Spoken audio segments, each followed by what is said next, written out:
The Six Nations, where giants do battle and legends are made. Epic sports which demands an epic voiceover every time. Jealous wanted in on the action, and after England played Wales in 1882, they all decided to hold an annual festival of international rugby, or the Home International Championship, which kicked off a year after. Now, the first decade was dominated by England and Scotland until Wales finally won in 1893 and Ireland a year later. After years of dipping in and out of the championship, France was invited to join full-time in 1910. But because France isn't a home nation, they had to give it a rebrand and settle on the Five Nations. But France were actually kicked out.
Good morning, you're listening to Ade Oladipo, Simon Jordan and Martin O'Neill on talkSPORT. So, Celtic win, but Rangers draw on the opening weekend of the Scottish Premiership. But was Russell Martin right to be so critical of his players? We'll discuss it. Meanwhile, Morecambe will reportedly close and stop football operations today. Are we about to see another club in their 105-year history and it all go up in smoke? We'll speak to their former co-chairman Rod Taylor, who's going to join us. Plus, what's the latest regarding Alexander Isak? Our chief football correspondent Alex Crook will fill us in. And will Daniel Levy ever get the credit he deserves? And is Tyson Fury now not coming out of retirement? This is Ade Oladipo, Simon Jordan and Martin O'Neill on talkSPORT. 100% engagement. Jim White and Simon Jordan on talkSPORT. Morning, gents. Morning, everyone. Hello. Morning. How are we? Morning. We're fine. Yeah, good. Energetic. Ready for it? Ready for a big 3 hours? Absolutely. Come on, Martin. Where's your energy? Yeah, I've got plenty of it. There you go. Can someone get Martin a Coiled coffee, spring. please? He's Can a someone get him a coiled coffee? spring. Have you ordered the coffees yet? Have we done this? No, I've had to pay for them this I'll time. Yeah.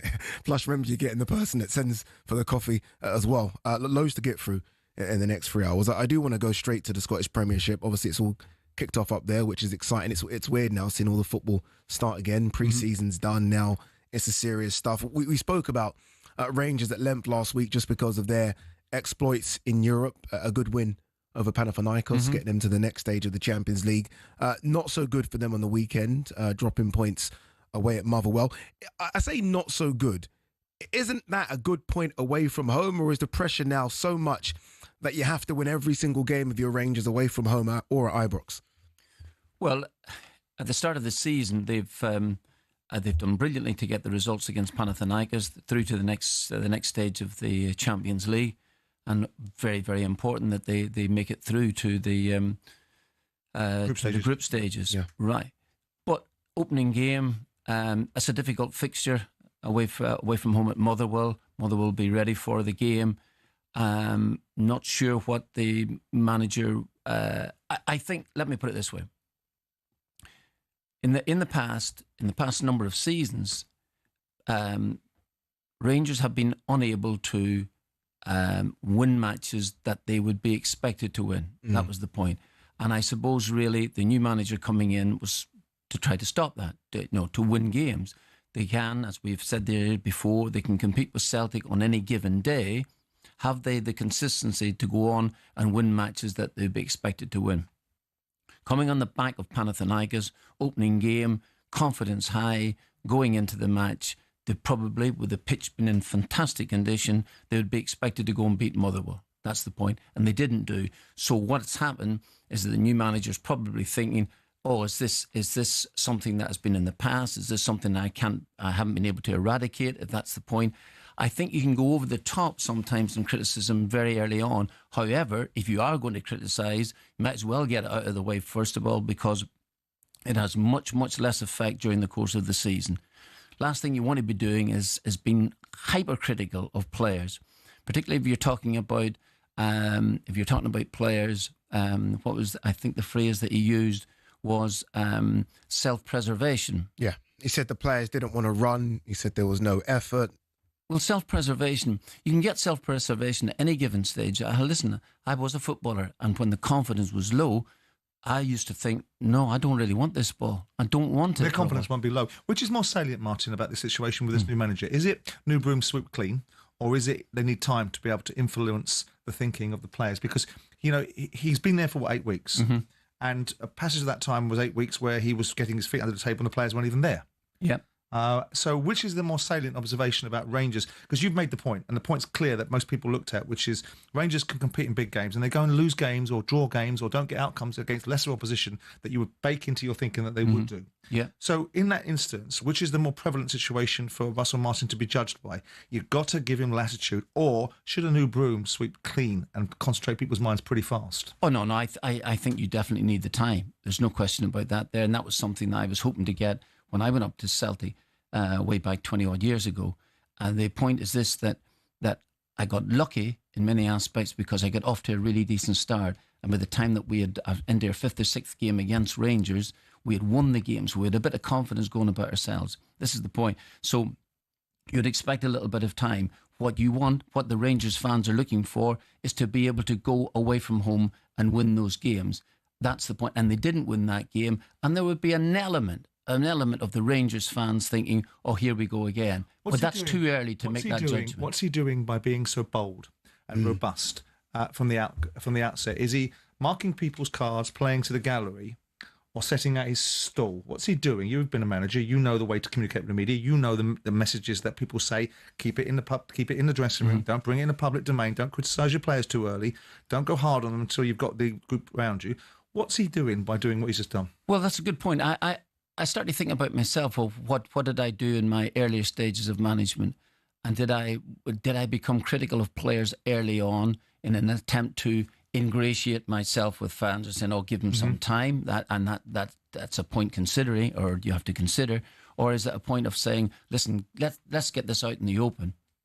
I think that from a distance, I don't think I would have been that critical of a team that has just got through 2 difficult matches against Panathinaikos. I wouldn't have done that there.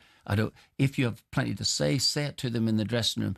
But the point I made to it is that if this is what you want to do, if you want to get something out in the open and you want to bring people in, then if you're going to do it, you might as well do it early. Because he'll be frustrated, Eddie. Yeah. He will be frustrated that the obvious comparison instantaneously, because they're waiting for him, is Rangers at Celtic. They're waiting for you in the weeds, and so he'll be conscious of the fact that people will be going, "I'm more the same." Yeah, and more the same. That's Celtic beat St absolutely Mirren right. as well on the weekend. Let's hear from Russell Martin. This is what he had to say after that game. I think we were lucky to get a point. We were nowhere near where we need to be, and I'm extremely disappointed and hurt by that. They were braver than us, they were more aggressive than us. There is a default here. The default is to revert to type, which is when it's going really well, everyone's all in, it's really good. When it's not going well, you protect yourself a little bit, and the self-preservation stuff. So we had 2 men on the pitch today that want to do what they want to do. When you want to just jog around and do what you want to do, there's a big problem. So some of them have to drop their ego. You asked a question, Simon, to Martin about sort of Russell Martin getting time. Obviously, he needs to get his feet under the table and style of play, etc. Is there not an element of Russell Martin having to give his players time to adapt to the way Russell Martin likes to play? Yeah, of course. I agree with that. But you talk about getting time, and it's nice to think that you can get this particular time, but you don't get it up there. You really don't. You have to be up and running. And I think this is the point. Rangers are looking forward to a new season. Got a couple of really good results, as I said, now in the next stage, because those were difficult matches, regardless of what you think about Panathinaikos. And then to go open the season in a game where you're absolutely ready for it. You've had the game during the week, and you're ready for it. You're absolutely ready for it. And then you're second best against Motherwell during the course of the game. And in fact, with a couple of minutes left, Motherwell could easily have won the game. They'd broken clear, and they could have won the game. So, yeah, I'll get back to your point, which I think I agree with both of you. There is that element of, I think, giving players a little bit of time, but giving yourself that time as well too. And I think the criticism early on, I'm not so sure I would have done that myself, but I'm not sure that I've ever been right about that either. So my point I'll say is that you've got to give him time to implement what he has. 6 or 8 weeks is not very, very long in the job. The only thing I would caveat that with is high standards aren't something you need to adjust to. It's something you should have in the first place. He's not talking about their ability to play in a certain system. He's talking about their application and their motivation. He used very basic examples of people being prepared to run. I know that might be oversimplifying what he said, but high standards aren't something that top players at top football clubs should have to adjust to. Maybe the nuances and the peculiarities of how a manager wants to communicate with you or how he sets a team up. Get it, got that. Yes, of course, you've got to adjust to it. The manager's got more to adjust to. The manager walks into a football club, inheriting somebody else's work, unpicking the challenges that have got him there in the first place, otherwise he wouldn't be there, adjusting to the environment he's been in because it's new to him. It's not new to the players. This is their environment. They know what they're playing in front of. They know what the expectation is. The only thing they don't know is what the expectation is from the manager. So liven yourselves up from the outset. So the adjustment is bigger for the manager. So there shouldn't be as much dispensation for the players as there should be for the manager. There should be more dispensation for the manager because he's got all of those challenges. And the players have got to get their head in the game. It's interesting because this is what he does, Russell Martin. I remember him doing it after Southampton lost to Cardiff or somebody in the playoff build-up when they were right in momentum. They looked like they were going to get the second spot into the Premier League the season they got promoted. Yeah. And they lost their momentum in a game and he was beside himself with agitation and aggravation. And I think he pretty much called his entire team out. But this was a team that he'd built and he'd had a relationship with. So he knew the peculiarities of the individuals and he knew what buttons he could push. Going hard now has its consequences, which means that he perhaps you'll lose somebody. Perhaps he wants to. Perhaps he wants people to understand, I'm going to go hard and you're going to go home. It's up to you how you want it to be. I quite like what he said there. I quite like the way he spoke. Is he not putting undue pressure on himself, though? Well, his disappointment will be they've just travelled back in a plane the other evening there from Greece, having got through. And then they end up with a performance like but they're going to be a bit leggy, aren't they, from that game? Listen, not for me. Not for me. Too early in the season? Too early in the season, okay. Absolutely. In fact, if anything else, it would have been a build of confidence more than anything. You've got through into the second stages when you might even have been considered second favourites to get through in that particular tie. So no, and what he'll be thinking is that how can you go from that sort of performance? Maybe performance might not have been great, but the result that they got out there, and that's the most important thing, certainly early on for him, is to win the football matches. He will be conscious of the fact that the Rangers fans might think, here we go again. We can't go and put 2 games together and get the results. Also, the fact that they're playing Motherwell is a lesser opposition than playing Panathinaikos. So they'll be calling that out for what it is. Yeah. You win these games because it's their cup final. And when Rangers and Celtic come into town, they want to play. So you better be matching these people at the very bare minimum. You'll match them technically because you're better players than them. You better be matching them spiritually and physically. Absolutely. Yeah, he better not lose his next game or draw his next game, Russell Martin. Yeah, tomorrow. Yeah. All right, you're listening to Oladipo, Jordan and O'Neill on talkSPORT with Selco Builders Warehouse. It's where the trade go. And next we're going to be speaking to our chief football correspondent, Alex Crook, for the latest on Alexander Isak.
10k for Coldplay. Good morning, this is Ade Oladipo, Simon Jordan and Martin O'Neill. Monday morning, very, very busy show. Our competition to win 10 grand and a VIP night out at Coldplay ends tonight. This is your last chance. That's right, we're going to be giving you the chance to win 6 tickets in a private box for you and your mates. August 22nd, full hospitality. And we are chucking in 10 grand spending money as well, completely tax-free. Ends tonight at 11 p.m. Here's how to enter 18 plus UK, excluding Northern Ireland. For a chance to win, simply text the word WIN to 83338 by 11 p.m. tonight and you're in the draw. It's that simple. Text costs £2 plus 1 standard network rate message. You must have full bearers permission, or you can post your name and number to Coldplay Competition, PO Box 3190 Colchester, CO2 8GP, to arrive by 5 p.m. on the 7th of August. Remember, it is a talkSPORT limited competition run on talkSPORT, Talk and Virgin Radio UK stations. Full T's and C's at talksport.com. All right, let's continue this Alexander Isak saga, which has obviously gripped the nation. Let's hear from Newcastle manager Eddie Howe. Obviously, team still out in Asia pre-season. This is what Eddie Howe had to say after Newcastle's draw with Spurs in South Korea yesterday. I think from my situation, I am very much removed from everything that's happening back home. So I was made aware that there was a bid yesterday. That bid was turned down all before I even heard about it. So I think I really don't know what's going to happen next. But from our perspective, we still support Alex in every way. And my wish is still that we see him in a Newcastle shirt again. That's Eddie Howe speaking yesterday to the media. Let's bring in our chief football correspondent, Alex Crook, for the latest on this. Alex, I mean, it's a saga that is going to go on and on and on. We do know that Liverpool did make a bid of around £110 million. It was rejected by Newcastle. Where does it stand right now? Where are we? Well, it's the soap opera of this transfer window. I don't think there's any doubt about that. I think the bid actually was near a British record offer. The £117 million that Liverpool paid for Florian Wirtz. I think this offer was there or thereabouts by the time you take into account the add-ons. As Eddie Howe said there, it was rejected very quickly, is my understanding. Alexander Isak has been training away from Newcastle. He's been in Spain using the facilities of his former club, Real Sociedad. He has been pictured returning to the Newcastle training ground this morning. That was the expectation from the club. They're back from their pre-season tour this week as well. Do Liverpool make a fresh bid? That's the £120 million question, I guess. I find it very difficult to envisage a situation where the champions make what is pretty much a British record offer, see it rejected, and then walk away completely. I think there's plenty of legs to go with this story yet. Yeah, the narrative, Simon, was that Liverpool were going to walk away. At least that was the narrative online on X, that Liverpool were going to make this bid, and all of a sudden Newcastle reject it and then Liverpool walk away. Who's in the strongest position here? Liverpool?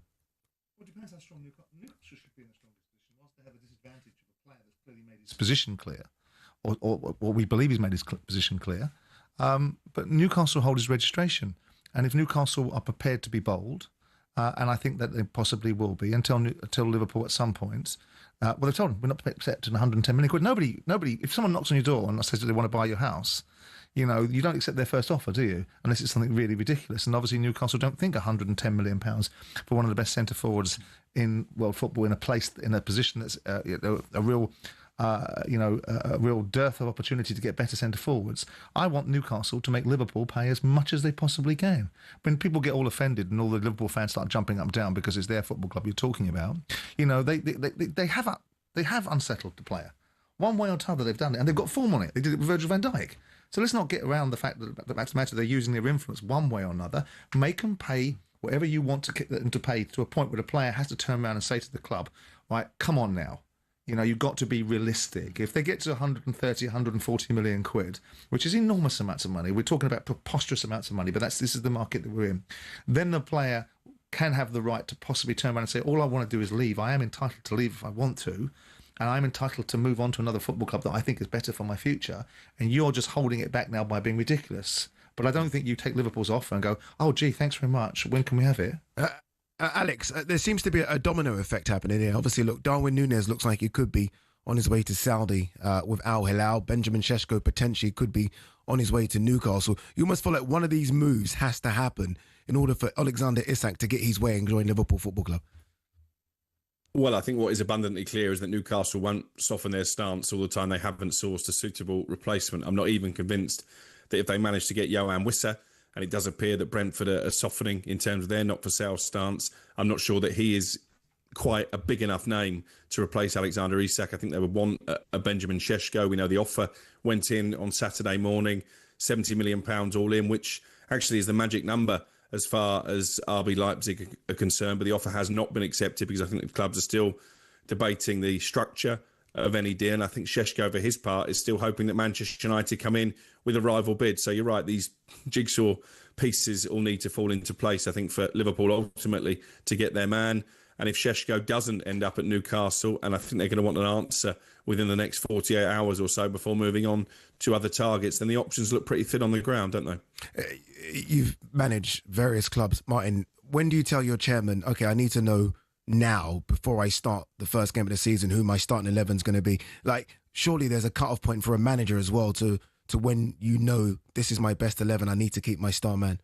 Well, let's just go back a couple of stages. First of all, if you're talking about the deal, if you're talking about Liverpool obviously through his agent, the player's agent would have said to them, listen, we're in for you big time.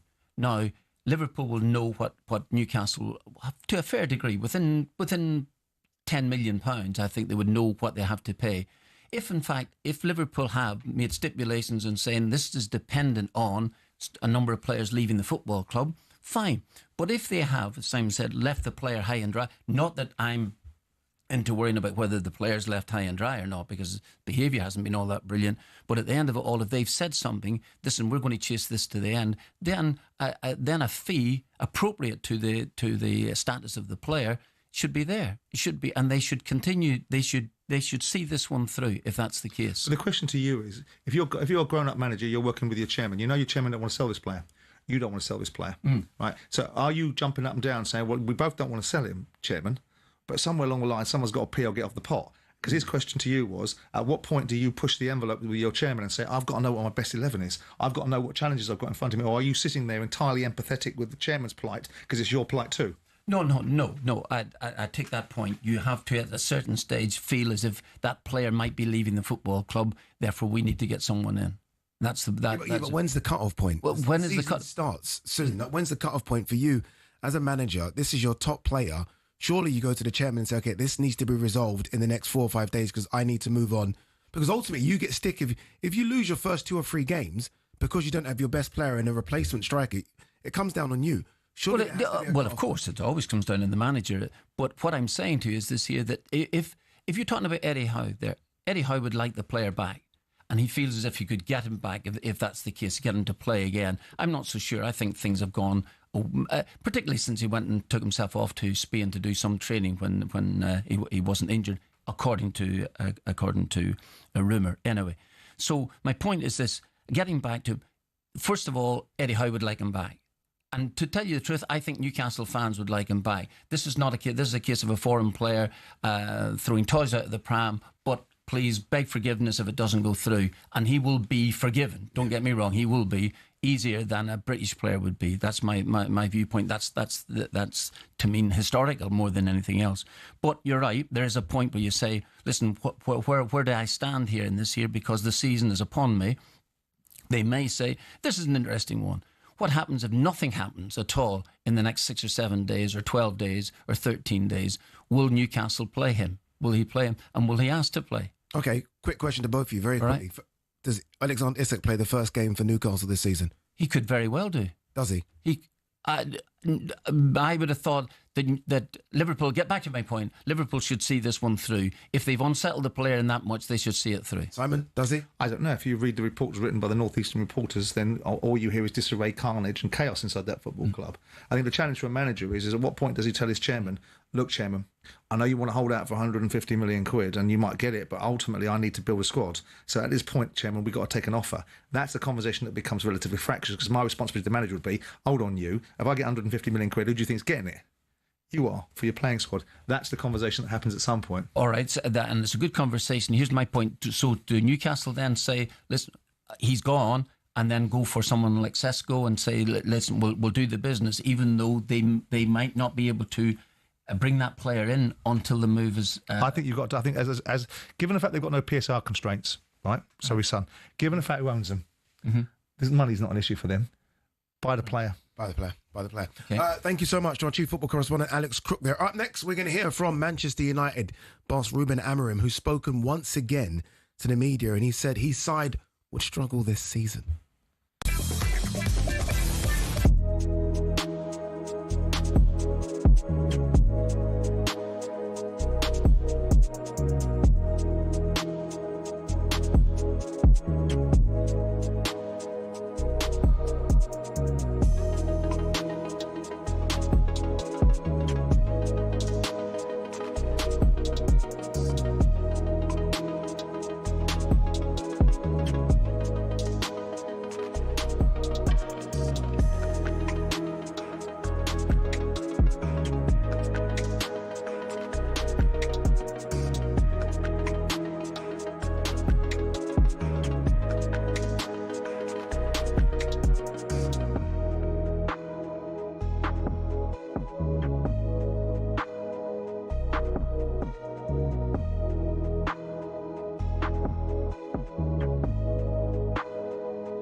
Ruben Amorim, a Manchester United manager for less than a year and already a trophy winner.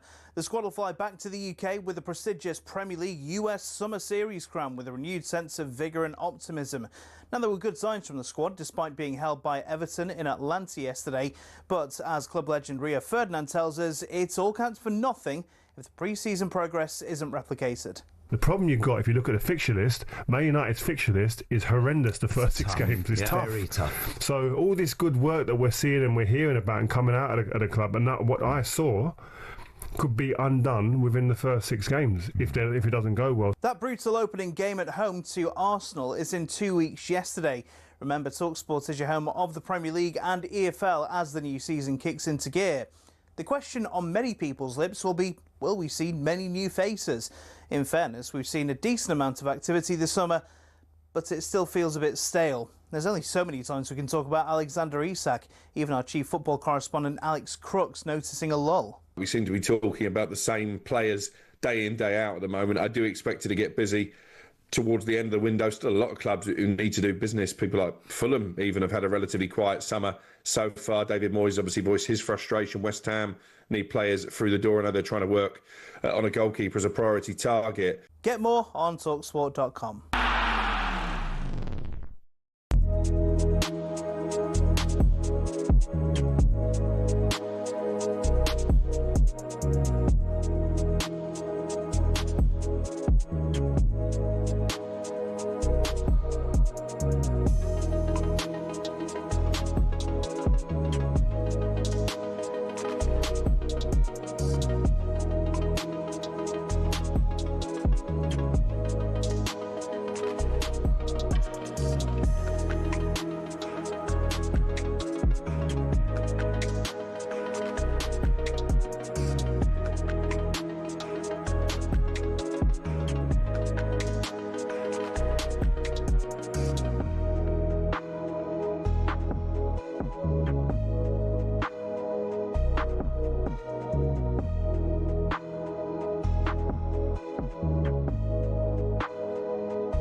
Good morning, Ade Oladipo, Simon Jordan and Martin O'Neill. At 11 a.m, fingers crossed, if the weather holds out, the fifth and final day and the final test between England and India will get underway. Sam Allard reporting for talkSPORT. Sam. Yeah, morning, Addy. All comes down to this then. The fifth test, day 5. England 2-1 up, resuming 339 for 6. So when they do resume, the equation for England is they need 35 runs to win the fifth test and the series. India need 4 wickets to force a 2-2 series draw. Victory would be England's second highest chase in their history and a record at the ground. The target 374, and when England were 106 for 3 yesterday, it looked very likely that that target would just be too big. But the fourth wicket partnership yesterday afternoon was a pretty special one. 2 Yorkshiremen scoring centuries. Harry Brook in true Bazball style, he made 111 from 98. Joe Root with another test match 100, his 39th test match 100. At that point England were 301 for 3 and cruising, but then it was India's turn to fight back. They picked up 3 quick wickets to very much get themselves back in the game. So this morning at 11 o'clock Jamie Smith resumes on 2. Jamie Overton yet to get off the mark. First ball will be at 11 o'clock. India searching for 4 wickets. England for victory need 35 runs. Sam, very quickly, I think many expected it to be over yesterday. Why wasn't it?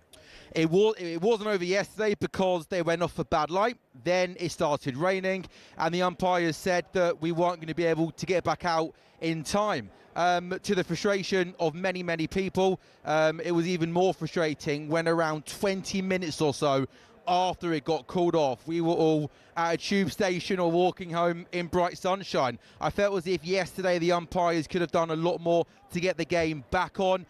It would have been right for it to finish yesterday. It was a packed house on a Sunday afternoon into the Sunday evening at the Oval. Now, of course, players' safety in terms of bad light is paramount, but the frustrating thing was, Addy, it brightened up half an hour after they called it off. I think they could have waited and done everything they could to have gotten out yesterday, because, you know, if they resumed yesterday, we might only need half an hour, 20 minutes, 40 minutes to get this game done. So yeah, real frustration yesterday that we didn't get it done. I didn't think it was a great look for cricket.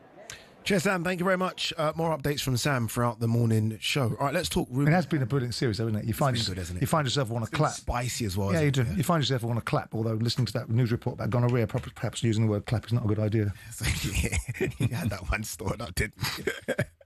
All right, let's talk about Manchester United boss Ruben Amorim, who's been very honest about his faults on the club last season. He said that he travelled to games last season fearful what was going to happen to his team. Remember, Manchester United finished 15th in the Premier League last season, lost the Europa League final to Spurs as well. Have made some good signings, I think it's fair to say, so far this season. Cunha coming in from Wolves and Burmo coming in from Brentford. Do you like Ruben Amorim's honesty? He's come in and he has been very honest, sometimes maybe too honest, Martin. I mean, every manager does it their own way. We heard Russell Martin scathing, Ruben Amorim quite similar. Well, he's made some remarks pre-season about his concern about going into matches last year and not feeling as if they could win the games. I think that was it. He's not repeating that for this season, is he? He's not. No, he's not repeating that. So, in other words, he's able to get that out of the way. And I understand that you can go to as a manager, you can go with your team to he's at Manchester United at this minute, by the way. But it's not as if he's managing a poor football club. He's managing not the best football team, but he has gone to matches last season thinking, wonder where they're going to get a goal. I remember him saying in one of the matches, I think it was against Nottingham Forest at the City Ground, Forest scored within 2 or 3 minutes, and he said at the end of the game, thought, that's it. How are we going to fight back? That's not a great sign then when you're thinking about those things. He has added a couple of players to the football club. I think they're very fine players, really decent players, and I think they, by any standard, they're worth their weight. But at the end of it all, he should not be repeating this message anymore, because he will have had that time. He's had the time now to adjust, to make those things. And now, please, whatever you do, don't say that there about this particular season. Yeah, I almost feel like he could be too honest. I just want to quickly play this out, Simon. This is what he said. Remember, this is part of the Premier League series, this game against Everton, and they're doing half-time interviews, which I know some managers like, some managers don't. This is what he had to say about Manuel Ugarte and his performance in that first half against Everton. When I think Ugarte has the ball, you can see the difference walking towards the box. So we need to sprint when Ugarte lose the ball. We need to be at least in the edge of the box. So these small details we have to improve. Again, those are half-time interviews, so not full-time when maybe you can give you a full conclusion of a game. Okay, is that too scathing? Yeah, it's half-time away in America at this minute. He's not thinking too much about it. He's in that particular instance, my view would be he's playing to the broadcast whatever company. The broadcast company. Right. But please. Number one, you wouldn't want to be interviewed at halftime in any stretch by any stretch of the imagination. But more importantly, I think if you're going to criticise, just criticising the collective. Do not be pulling out a player. And if you're going to do that there, even at the end of games, let's say press conferences, now don't do it. If you have a chance to speak to the players, do it in private. Let off all steam if you want to. Please criticise the players in front of the rest of the team if that's the case. If that's your modus operandum or whatever the case may be, please do that. How critical is 15 minutes at half time for a manager? I've always thought it's very critical. Absolutely. So how bloody silly is it that it needs to be dominated by media? I mean, the media will take content wherever they can take it from, and they'll clamour and shout and scream for new evolutions. Mm-hmm. I've always felt that a manager goes to work at 15 minutes at half time. And that 15 minutes may well be best utilised in the time that he sees fit to deploy, not talking to broadcasters. Couldn't agree more. You have your thoughts, and your thoughts can change. This is the whole point. About 5 minutes before half time, you might be leading in a game 1-0. You might have dominated a match, and you're thinking, yeah, this is really good. And it might change within, somebody equalises, maybe go 2-1 behind, and your whole thought process changes. So you're addressing, and in your mind you're trying to get ready for it, rather than somebody sticking a microphone in front of you and saying, "What do you think? What do you think?" No, you don't, and you don't really want to tell them what you're thinking. Because you don't want to give tactical advice away, do you? You don't want to give anything away. Yeah.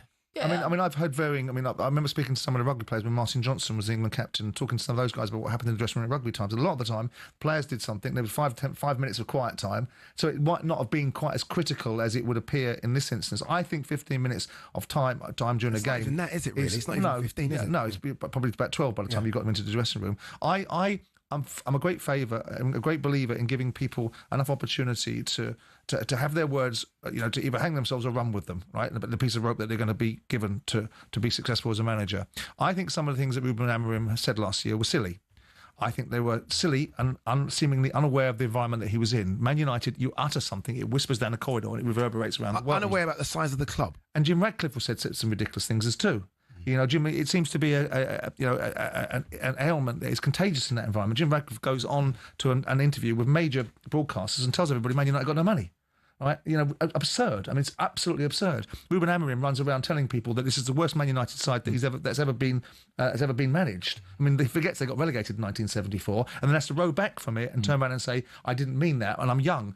Mate, you're not that young, and if you're managing Man United, your age is not an excuse to suggest to the media that you're naive and inexperienced.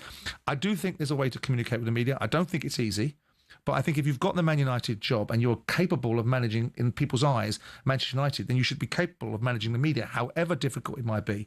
And the one thing you don't do in a football club, as easy as it might be to say rather than do, is you surely don't make it worse. That can't be. It can't be. I know sometimes you take one step back to take 2 steps forward.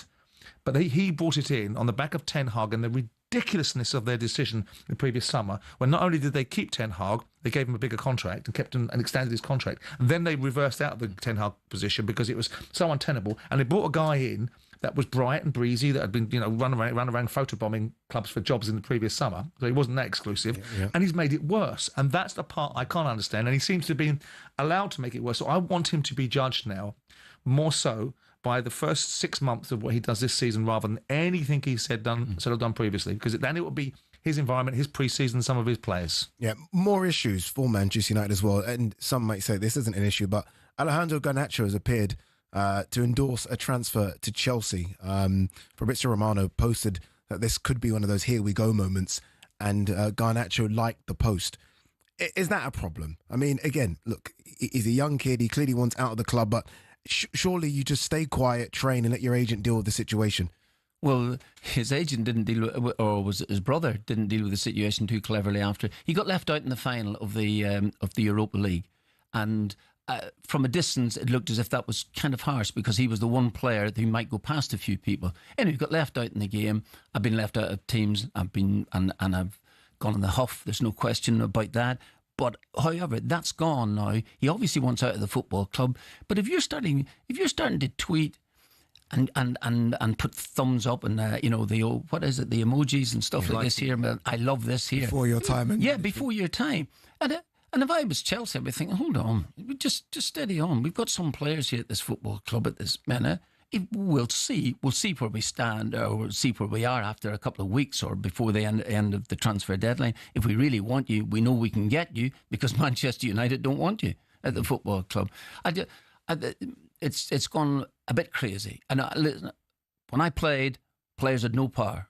Absolutely no power whatsoever. You did what the club told you. You did that, all of those things, and that wasn't right. Now it's gone completely the other way. The players and the agents have all the power. Yeah, and look, he clearly wants out of the club, and it's something that Ruben Amorim's going to have to deal with. It's not just them, it's Jadon Sancho. Obviously, he's dealt with the Marcus Rashford situation. There are so many hurdles for Ruben to go over. But this Garnacho one seems turning into something a bit naughty. Yeah, you know. I mean, if he wanted to play in the club, then he would have played the player, and the player would have been playing in the final, and he would have been valued. Clearly, it's a mutual dislike or mutual unadmiration society. Garnacho doesn't admire Man United and they don't appear to admire him, so they're bedfellows in that respect. So they should be able to find a common goal. And if people want to trawl over digital content, I'm sure the club aren't, the media will, and aspects of the media will turn it into a 4-act play. He wants to leave Man United, big deal. The big thing is players wanting to leave Man United is the bigger story because Man United was the club that no one wanted to leave, or very rarely do people want to leave Man United. Man United leaves them. Yeah.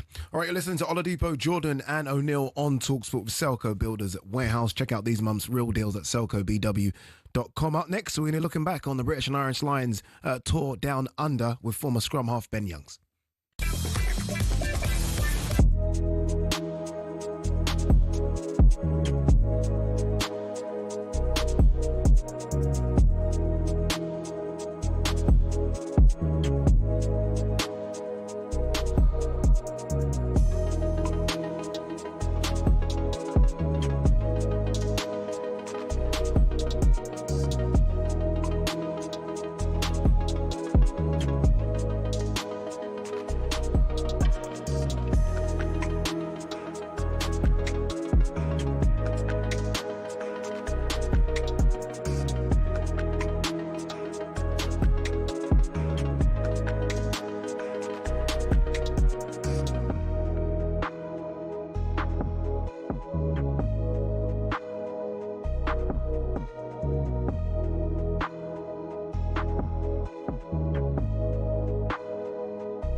Good morning, Ade Oladipo, Simon Jordan and Martin O'Neill. Rod Taylor's going to join us, former Morecambe chairman, after 11 o'clock to tell us what's going on with Morecambe. It isn't good news, but again, we have kept you updated with what's going on throughout this dilemma with Morecambe, so we'll give you the latest news. Let's welcome in Ben Youngs, former Lion and England scrum half. Ben, it wasn't the whitewash that many hoped and many expected. Australia a lot better in this third test. What did you make of the Lions' performance? Was it a case of it was a bit of a hangover from their 2-0 win, or was it a case of the Wallabies looking a lot better?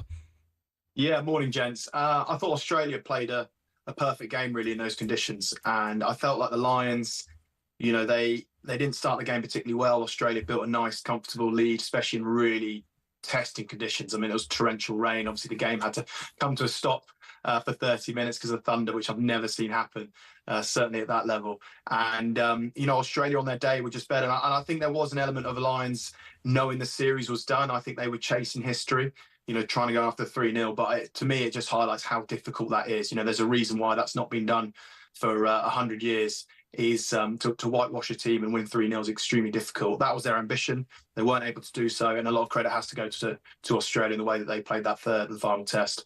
I guess, Martin, we're upset that the Lions didn't get the whitewash, but ultimately the job was done. They won the series, and that's what the aim for Andy Farrell would have been, and they done that. They ticked that box. Of course, yeah. I thought they've gone down there. Maybe I would like Ben's opinion in this here, that in terms of history, where would they rank and rate with the other great sides that have gone down under and won? If they had won the third one, perhaps they might have been considered one of the greatest, even if it's not the strongest Australia side. But where would they rate now? And would that defeat actually dent particular historical facts about the side? Yeah, it's an interesting one. Sometimes the longer, you know, things are left, actually, the more historic they become. And but in my opinion, I think, you know, Lions is a success. They've won a series. It's a very difficult thing to do. They've done that. They come together. They've achieved that. I think when you look at 2017 and when they went to New Zealand and able to draw a series in New Zealand was extremely difficult. I think that was very impressive. But I think for me, that I still think the iconic was 1997. You know, Martin Johnson captaining a Lions team that went to Africa and won the series 2-1 there. So I think this team has been successful. They've done the job. I don't think that they will necessarily go down as the best Lions team in the modern era. I still think the 97 Lions team was still a great achievement in doing what they did. And I think 2017 also was incredible, going to New Zealand and drawing in the manner they did against an absolutely star-studded New Zealand team. It was only obviously 2 years post winning a World Cup. So for me, I think they've achieved what they want. But, you know, there's been, over the years, there's probably been higher ceilings from other Lions teams. So much discussion about Andy Farrell and what he does next. Before we talk about what potentially could be next for the head coach, this is what he had to say after not completing that whitewash. Well, I suppose the legacies for us is in that changing room, the togetherness of not just the players but the whole group has been an absolute delight to work with. We've played some outstanding rugby over the last 6 to 8 weeks, and that's accumulated into a performance that last week that was unbelievably special moment for all of us, and it will stay with us forever. Yeah, he's done a good job, hasn't he, Ben? Look, the acid test, as you mentioned, there is the All Blacks, though, isn't it? And that tour is 2029. Has he done enough to stay on as the Lions head coach for that tour in 4 years' time? I absolutely believe so, yeah. I think the experience that he's had from this one, given he coached in 2017 and 2013 anyway, he's already started to build a relationship with these players that maybe he didn't have too much knowledge of.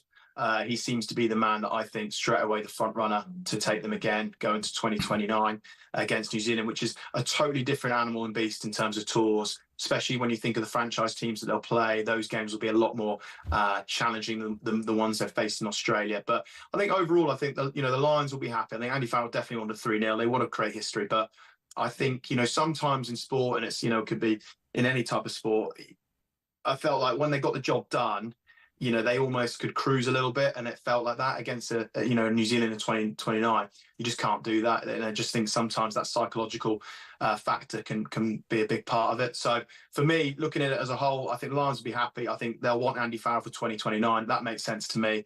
And it'll be a very different tour in 4 years' time anyway, but especially going to somewhere like New Zealand, which is rugby mad.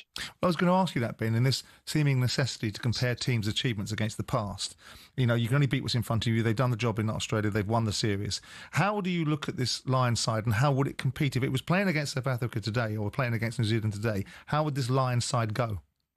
Well, that's a really good question, Simon. And I think the thing with this you've got to understand is, you know, Andy Farrell picked a team to go and beat Australia. So if he was touring South Africa or New Zealand, but let's take South Africa, for example, you know, they are huge, big men, big physical packs. So actually you'd probably pick a slightly different team. You know, your squad would look different. You'd go for size, you'd go for bulk. You wouldn't go for agility and, you know, speed that they tend to opt to for Australia. So I think the squad dynamic would look different. And it's really hard to compare, isn't it? Because ultimately, the challenge that Australia pose is not the same level as South Africa would pose or New Zealand. We're aware of that. So therefore, you would rise to the occasion, you'd hope, as a sports player. You would rise to that challenge, to the intensity of the game. And I felt like the Lions were allowed to get away with, you know, being intense for 45 minutes in the first test, win it pretty comfortably. Australia came back, but it was a bit of a formality by the end. And then you look at the second test, and the quality we got was phenomenal because Australia rose their game and the Lions came to that challenge and rose to it. So it's very hard to judge, isn't it? But I think, you know, if they taught those other two teams, I think the squad would look different because you'd have to pick a team to play against them. And equally, I think the Lions at times didn't have to really get through the gears, and against those teams, that, you know, they wouldn't have been able to get away with that. Ben, this is probably a question for another time, but very quickly, if you can, what is this breakaway R360 league? Again, I'd love to get you on later on in the week to explain it more, but very briefly, what is that and how does it affect rugby? Yeah, sure. Let me try and give you a little bit of a snapshot of that. So it's a bit like when they tried to do the Super Breakaway Super League, you know, for football, you know, and break away from the Champions League and everything like that. And they tried to do this Super Cup. That is sort of similar in rugby, except for these franchises are going to be created.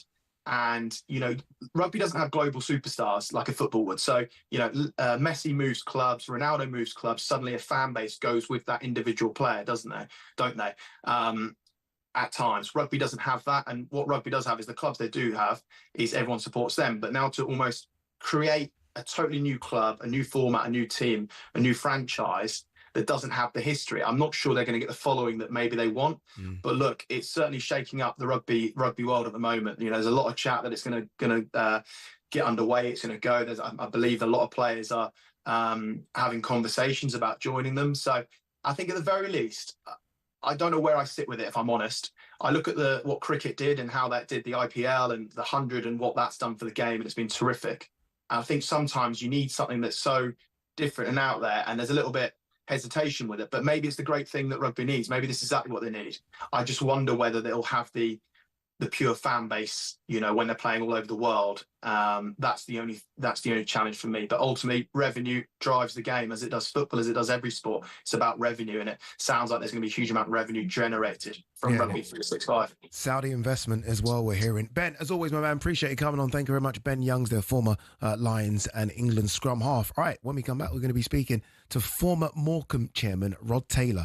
Today, some are dubbing as the deadline day for the club's future. We'll speak to him when we come back.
Ruben Amorim, a Manchester United manager for less than a year and already a trophy winner.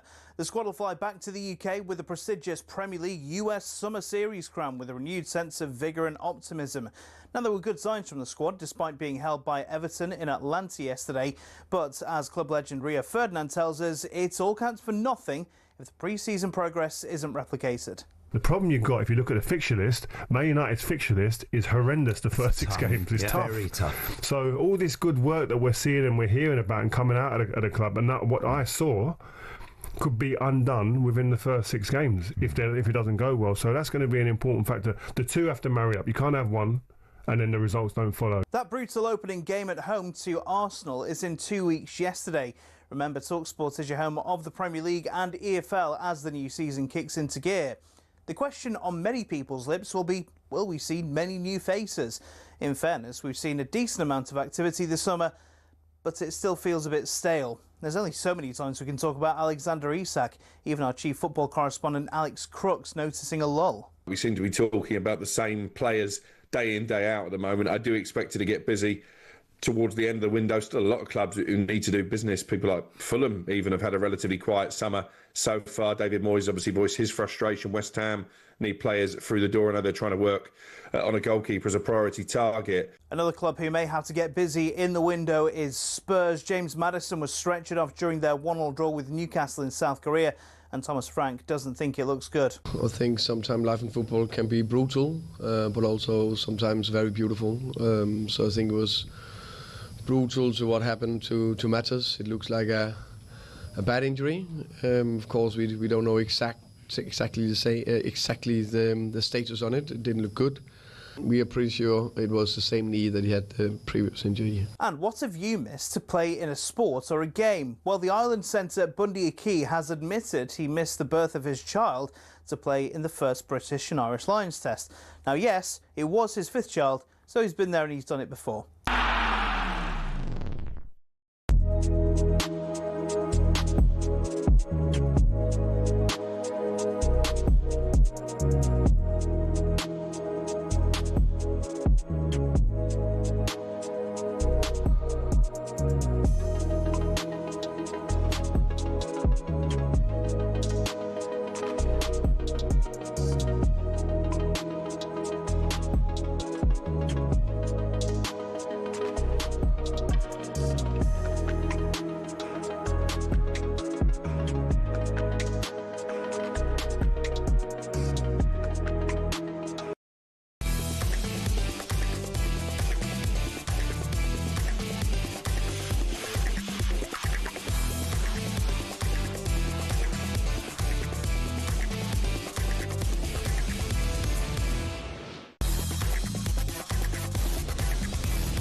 Good morning, Ade Oladipo in for Jim White alongside Simon Jordan and Martin O'Neill. We are going to talk Callum Wilson a bit later. The striker has joined West Ham on a pay-as-you-play deal. And Tyson Fury was doing the rounds recently saying he's now retired again and he's not boxing. Myself and Simon will dive into that one. All right, let's talk Morecambe now. We've been speaking about the National League club for the last couple of weeks. The club are on the brink of going out of business. We have been speaking to their former director. Rod Taylor now joins us, former Morecambe co-chairman. Rod, look, a lot's going on with Morecambe. As it stands at the moment, the culture secretary, Lisa Nandy, has written to Jason Whittingham, urging him, begging him to basically sell the club. We don't know what's going on with Punjab Warriors. We're going to read a statement that they have released recently. The Mazuma Stadium, the doors are going to be locked soon as well. The players are not being paid. What is happening? Where are we right now, Monday morning? What's happening with the club? Yeah, good morning, guys, and thanks for the opportunity. Right now, as we stand, this ball is firmly and squarely in Jason Whittingham's court. He's done the deal with Punjab Warriors. The EFL approved the deal and the SPA, and at the 11th hour, Mr. Whittingham pulled out. That's over a couple of weeks ago now. For reasons only known to himself. My impression of that is that he wants to get further funds from the buyer, whether that's Punjab or whoever, to try and settle some of his debts. Now, I would align this to if you're selling a house and you have a buyer, and then the day of completion, you decide you're not in a position to sell your house, and then over that period of time, you've refurbished the kitchen, you've put a new bathroom in, and you've put a conservatory on because it's going to be your house. That's the situation we're in. Punjab Warriors have put £1.7 million into this club on running costs, and also 3.8 million to Bond Group Investments. Now, you tell me why they can't go ahead with the deal. They say they're not in a position to. Why have they done that without, like, legally? I don't understand it. Why would they put so much money in? Again, 3.8 million into Bond Group, 1.7 million in operating cost if they won't own the club.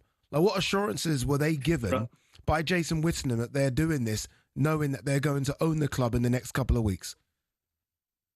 Eddie, there's only really Punjab Warriors can answer that, to be fair. The loans are secure. The loans are on a 5-year term, so the loans are quite clear. That's not a problem. The 3.8, I haven't got that information. That will be up to Punjab Warriors to let you know that. Rod, stay there very quickly. We are going to go to the cricket. There has been a wicket. Sam, where's it gone? Who's got it? India strike in the second over. Mohammad Siraj gets Jamie Smith for 2. Then the very next ball, Gus Atkinson comes to the crease. Edges first ball. KO all at second slip. Diving to his right-hand side. Drops the chance. Remarkable drama at the Oval. It's Overton, Atkinson at the crease. England 7 down. Still needing 27 runs to win as it starts to rain at the Oval. Cheers, Sam. Rod, in terms of a resolution here, I do believe there was a phone call that you set up with Jason Whittingham, with someone from Punjab Warriors last week, Thursday. How did that play out? What was the phone? What was the process of the phone call? No, indeed. Jason communicated with me that morning to say he'd ring me at 1 o'clock. It turned out he rang me at 2:10. I'd had a conversation with Kuljit Singh Mummy and said, if I get the call, will you come on the call? Because there seemed to have been a hiatus in communication. Jason did ring me. He started telling me how Punjab weren't communicating. And I said, well, I've got the opportunity here, Jason, to bring Kuljit onto the call. And as I pressed the button to bring Kuljit on and his name appeared on my screen, Jason said, no, Rod, I'm not doing that. For legal reasons, I cannot do that. And then he hung up. Rod, it says Simon Jordan. Is it an established premise that this fella, Jason Whittingham, wants to sell the club? Is that established at this moment in time? Is it a Lady Astor moment with Winston Churchill where we've established what you are? It's just about how much we're going to have to pay for it. Is that where we are?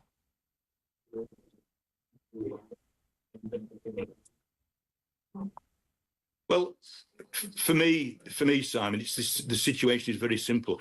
We've been on the market for 2.5 years. We've had various people caught in that sale. Some he's turned down. We looked at a local consortium at one time, but his price was too high. And I really do feel that in this situation right now, it's about him trying to get more money out of the situation to be able to pay some of his, not inconsiderable debts. That's my hunch, and I think it's more than a hunch.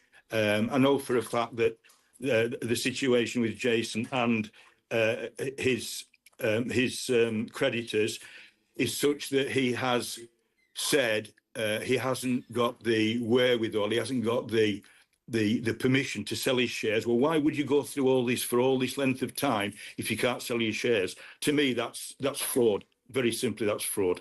Okay, I mean, you probably need to be a little bit careful. Big statement there. But the principle of administration, I know it's not an ideal scenario, but... No, I'm... We're losing you. Okay, we are going to try and get him back. It's quite a big statement here, saying it was... Well, yeah, I mean, it's for him to say it, and ultimately, if he wants to reap whirlwind for saying it, and he's got good grounds for saying it, then he'll be fine. But the fact is that it's interesting. I find it fascinating that the Punjab Warriors wouldn't be in a position where I understand if they've entered into a loan agreement and that loan hasn't been defaulted upon because it's secured against something. I'm sure there's some serviceability unless they've given it to them as a loan for 5 years without any repayments attached to it.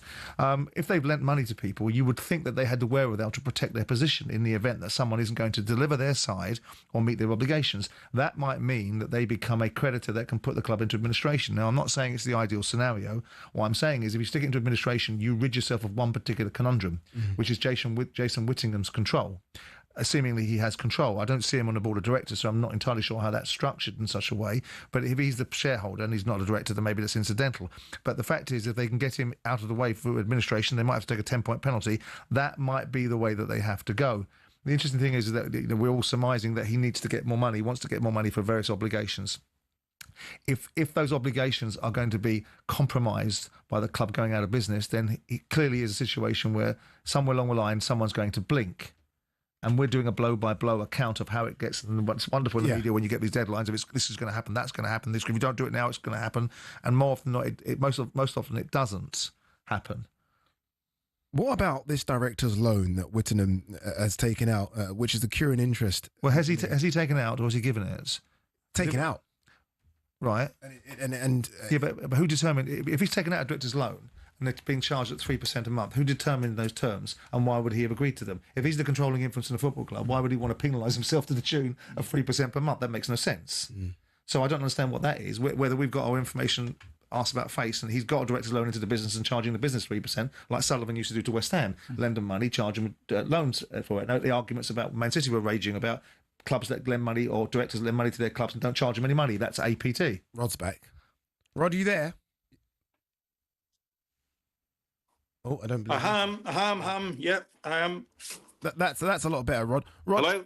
Yeah, Rod, with regards to, I was just asking Simon the question about this director's loan that Jason's got, which is accruing 3% interest. Yeah. Started at 500,000, $500,000. Now it's at 688,000, nearly 700,000. Yep. Could that be a blockade here as well?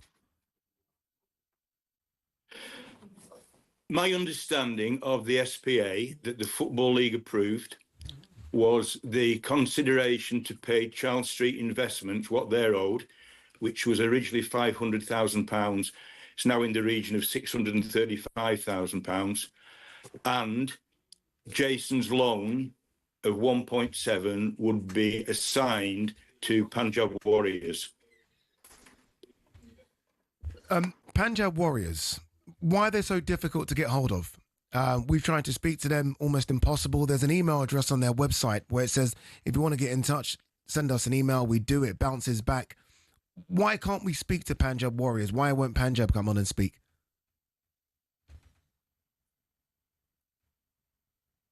Eddie, it's not a problem. I've talked to Representative Punjab this morning. Is that I can't go into right at this moment in time, but I can assure you they will be quite willing to come on. Last time we had a press call down here a couple of weeks ago, there was a representative of Punjab Warriors here, and he did speak to camera. Can we get them on before the show ends at 1 o'clock? Can we get them on before then? I can ask the question, but it's not in my gift, is it? Honestly, please. I heard Simon say before, Ade, about my comment about fraud. If you're selling a business, if you're selling a commodity, and you go right through this procedure for all these months, and then at the final minute, you come up with the excuse that you're not in a position to part with those shares. What is it apart from fraud? And I'll stand up anyway. Mate, you can say what you want. I mean, you can call him what you want to make a difference to me if he slaps a bit on you. What I'm saying is fraud and bad faith are two different things, aren't they? To call someone fraudulent is your gift and you can do as you please. And if he wants to come and sue you for that, that's your consequence. I don't care whether you say it or not. I'm just saying the reality of it is that looking at what people enter into business discussions and deals fall away. Whether this guy is a clown or not, I don't know. It looks like he is. It looks like we're talking about small amounts of money here in the great scheme of football, but it's relevant to your football club. And I'm curious to see about these Punjab Warriors, because with due respect to them, I know this from my own experiences, a fool and his money are easily parted. And it seems to me they put a lot of money into a situation where they haven't got the prerequisite amount of cover to make sure that if a situation like this, where someone acts in bad faith, comes into play, that they can't get control of their own destiny. And they're waiting for somebody that's fanning about making decisions that best suits him because he's got challenges of his own. And the football club is going to suffer as a result of it. So I agree with a lot of what you're saying. It just seems to be a bit of a mess across the board. Well, I wouldn't disagree that they've probably been naive, and I'm being kind there. I think a lot of their business situations relies on a lot of trust, but they have put that money in. There's no doubt about it. Don't doubt it. And they have put money in. No doubt about it. And they have put money over to Bond Group Investments Limited. They've gone through the EFL protocols. They've come through that. They've proved source and sufficiency. And now you just can't get that signature on a document. Meanwhile, 200 jobs at risk. This 105-year-old football club, the whole community, the academy, everything is in jeopardy.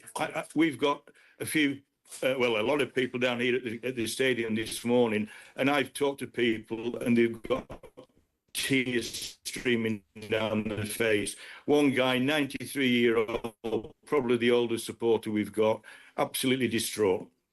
Rod, really appreciate you coming on. Thank you very much. Rod Taylor, former co-chairman at Morecambe.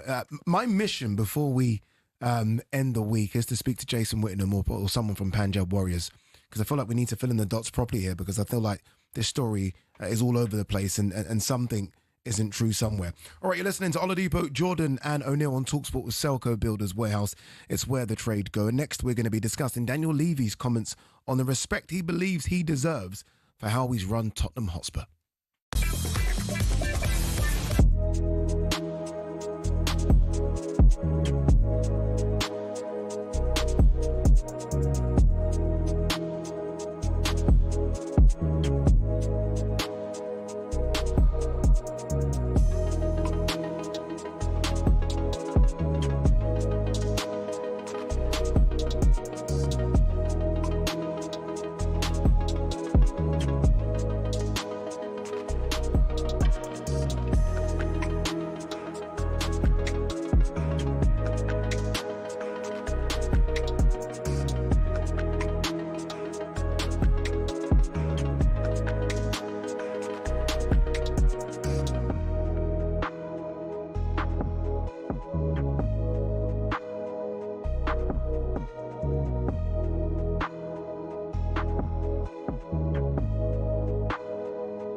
Good morning, Ade Oladipo, Simon Jordan and Martin O'Neill. It's only half an hour in the cricket, but this has been a fascinating half an hour. Let's go straight to Sam Allard. Sam, fill us in. What is going on? This is crazy stuff. India have their 8th wicket. England 354 for 8. Jamie Overton out LBW. Mohammad Siraj getting a ball to come back in. There was a massive appeal, a huge appeal. The umpire took an age to give it out. He gave it out, they reviewed it. Umpire's call, hitting leg stump. So England at 8 down. Atkinson has 5. Tunk has no runs to his name yet. What makes this even more fascinating, the 9th wicket, the person coming to the crease is going to be Chris Woakes, who suffered a serious shoulder injury earlier on in this test match. England didn't want him to play another part. He's going to have to play another part. What state, though, is he going to be in? Some people are saying he might bat one-handed. Is he going to have his shoulder in a sling? This is drama at its highest as Gus Atkinson slashes at a ball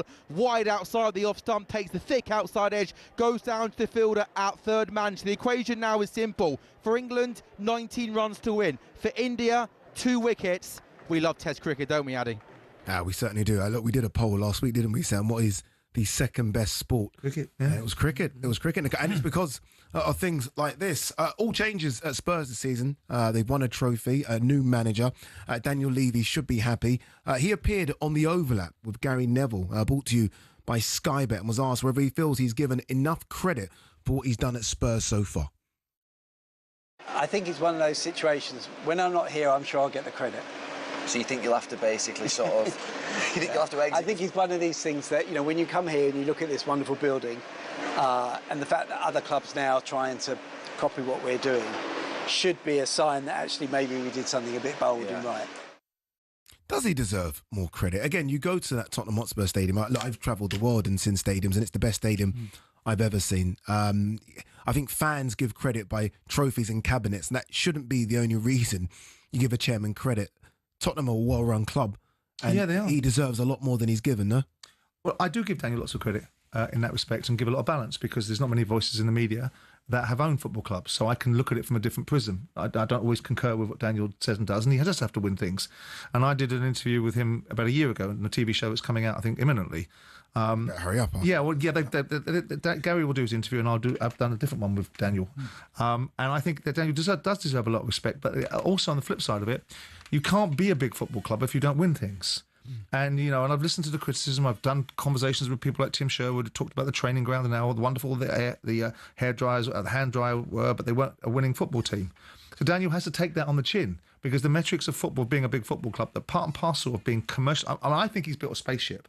I have felt he's bought a spaceship for a long time, but I think it might need a different captain, and a different captain that's got less hamstrung than the one than Daniel is, because Daniel isn't independently wealthy. Daniel's wealth is attached to Tottenham Hotspur. Now, he's not a pauper. He's not going to go home and not go to a food bank. The bailiffs are not on his door. But the fact of the matter is, he doesn't have the independent wealth. And Joe Lewis and the Joe Lewis Family Trust are not interested in investing any more money. So somewhere along the line, whether it's a Middle Eastern consortium, if they take over Spurs, will give it that next level of ability. And you also look at some of the governance behind Spurs, because of their funding, because of their requirements around the stadium debt and so on and so forth. They're only allowed to have a certain amount of money available to themselves. They've got to have certain structures around their wage structure. There's certain covenants around how much money they're allowed to spend to meet their banking requirements. So it's not just a case of Spurs can do what other clubs can do quite as freely. That's why I think Levy has done remarkable things in terms of building the infrastructure and the platform for perhaps a different ownership model that can take it onto a different level with more cash resources, because it's all there. I mean, every aspect of what a modern-day football club should look like in lots of ways is there. And it's won something now. So he's got that monkey off his back. When I interviewed him last year, I went straight for him and said, it's wonderful, you know, you've got this wonderful boardroom and you've got dust accumulating in that cupboard. So is that something you're going to deal with? It's very binary and it's very low resolution. But at the end of football, what is it all about? Trophies. How difficult for Thomas Frank away from that on the pitch? Son now sold, gone to LAFC. James Maddison looks like he could be out for the season, we're hearing, with that injury. Hasn't got the players he wanted, and missed out on Morgan Gibbs-White. I always felt the job was difficult for Thomas Frank. It's just got a lot harder, hasn't it, losing experience like that? Well, we said he deserves a chance to manage a club like Tottenham Hotspur, and I'm sure he went in there with great aspirations himself. He's lost Maddison, seemingly. It looks as if it's the same injury that forced him out for the back end of last season. Son's gone. Son's a big player. I know he's 33 years of age, but he's been a big player. Captain. So, and they lost out in Gibbs White when they thought that perhaps maybe they thought they had him anyway. Let me put it this way. And so yeah, it's a difficulty for him. No question about it. He'll feel as if that he'll need some players in at the football club. Time is running out, like everything else, as Simon mentioned when we were talking about the Liverpool and Isak situation. But yeah, it's a difficult one for him.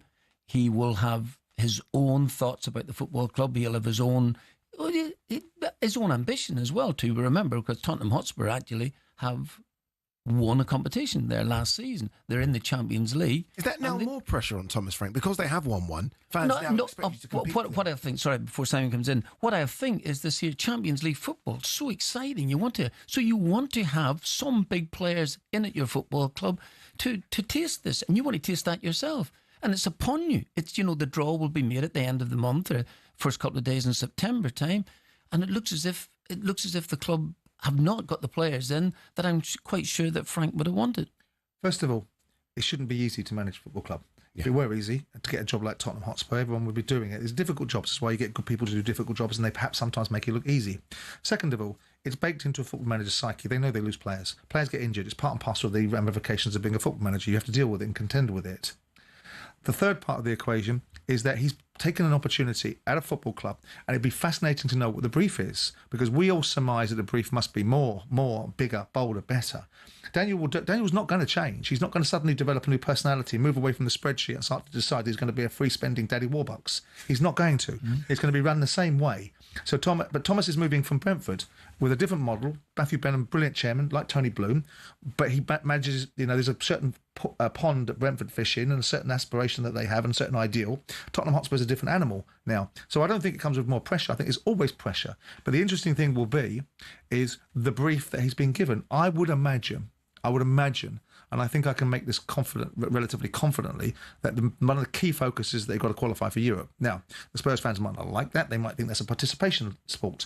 We are in a participation sport. Let's accept that football has become a participation game now, because it's about staying in the Premier League, being in the top 6, being in the top 4, more often than not than actually winning anything, because the bulk of teams are participating. The Champions League is about getting into it and getting through the group stages so we can get perhaps knocked out at a different stage where there's more money. We have accepted that somehow football's morphed from a game that is about winners column, losers column, to participation sport at its centre. But Thomas Frank must have known all this. He was the one that was sought. It was his door that was knocked on. He didn't apply for the Tottenham Hotspur job and read it in the classifieds in loot. He was approached by Tottenham. So in that conversation, he'd be telling Tottenham, to some extent, what his expectations were. Absolutely. And what do you think, getting back to Daniel, what do you think Daniel's expectation of Thomas Frank would be this season? Get in the top 4. Get in the top 4. Yeah. Get back in the Champions League. They've got to fund this stadium. Right. It's jumping. Yeah. What did they finish last season? 17th. Well, that is a big jump, really, Absolutely. Right, we're going to continue this conversation after the break. It's fascinating between Tottenham, isn't it? All right, it's also fascinating, the game between England and India, hurtling towards its conclusion. We'll be back there when we come back.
Ruben Amorim, a Manchester United manager for less than a year and already a trophy winner. The squad will fly back to the UK with the prestigious Premier League US Summer Series crown with a renewed sense of vigour and optimism. Now, there were good signs from the squad despite being held by Everton in Atlanta yesterday. But as club legend Rio Ferdinand tells us, it all counts for nothing if the pre-season progress isn't replicated. The problem you've got, if you look at the fixture list, Man United's fixture list is horrendous the first six games. It's tough. Very tough. So all this good work that we're seeing and we're hearing about and coming out at a club, and that, what I saw could be undone within the first six games if it doesn't go well. That brutal opening game at home to Arsenal is in 2 weeks yesterday. Remember, talkSPORT is your home of the Premier League and EFL as the new season kicks into gear. The question on many people's lips will be, will we see many new faces? In fairness, we've seen a decent amount of activity this summer, but it still feels a bit stale. There's only so many times we can talk about Alexander Isak. Even our chief football correspondent Alex Crooks noticing a lull. We seem to be talking about the same players day in, day out at the moment. I do expect it to get busy towards the end of the window. Still a lot of clubs who need to do business. People like Fulham even have had a relatively quiet summer so far. David Moyes obviously voiced his frustration. West Ham need players through the door. I know they're trying to work on a goalkeeper as a priority target. Get more on talksport.com.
Good morning, just gone 11:30. Ade Oladipo in for Jim White alongside Simon Jordan and Martin O'Neill. We are going to talk Callum Wilson, the striker. Remember, left Newcastle, has now joined West Ham on a pay-as-you-play deal. Some West Ham fans not happy. Mikel Antonio's left the club as well. And we're going to talk Tyson Fury, who's now said he has retired from boxing. But it is now time to catch up on the odds thanks to BetMGM. It's showtime on talkSPORT with BetMGM. Get ready for the golden era of sports betting. Visit betmgm.co.uk or download the app. 18+gambleaware.org. I'm delighted to say that Matt Gibson has joined from BetMGM to look at today's sporting events. Matt, there's only one place to start. I'm watching it right now, the cricket. What is the latest odds with that? Yeah, that makes two of us, Addy. I'm trying to keep up. I'm doing my best this morning.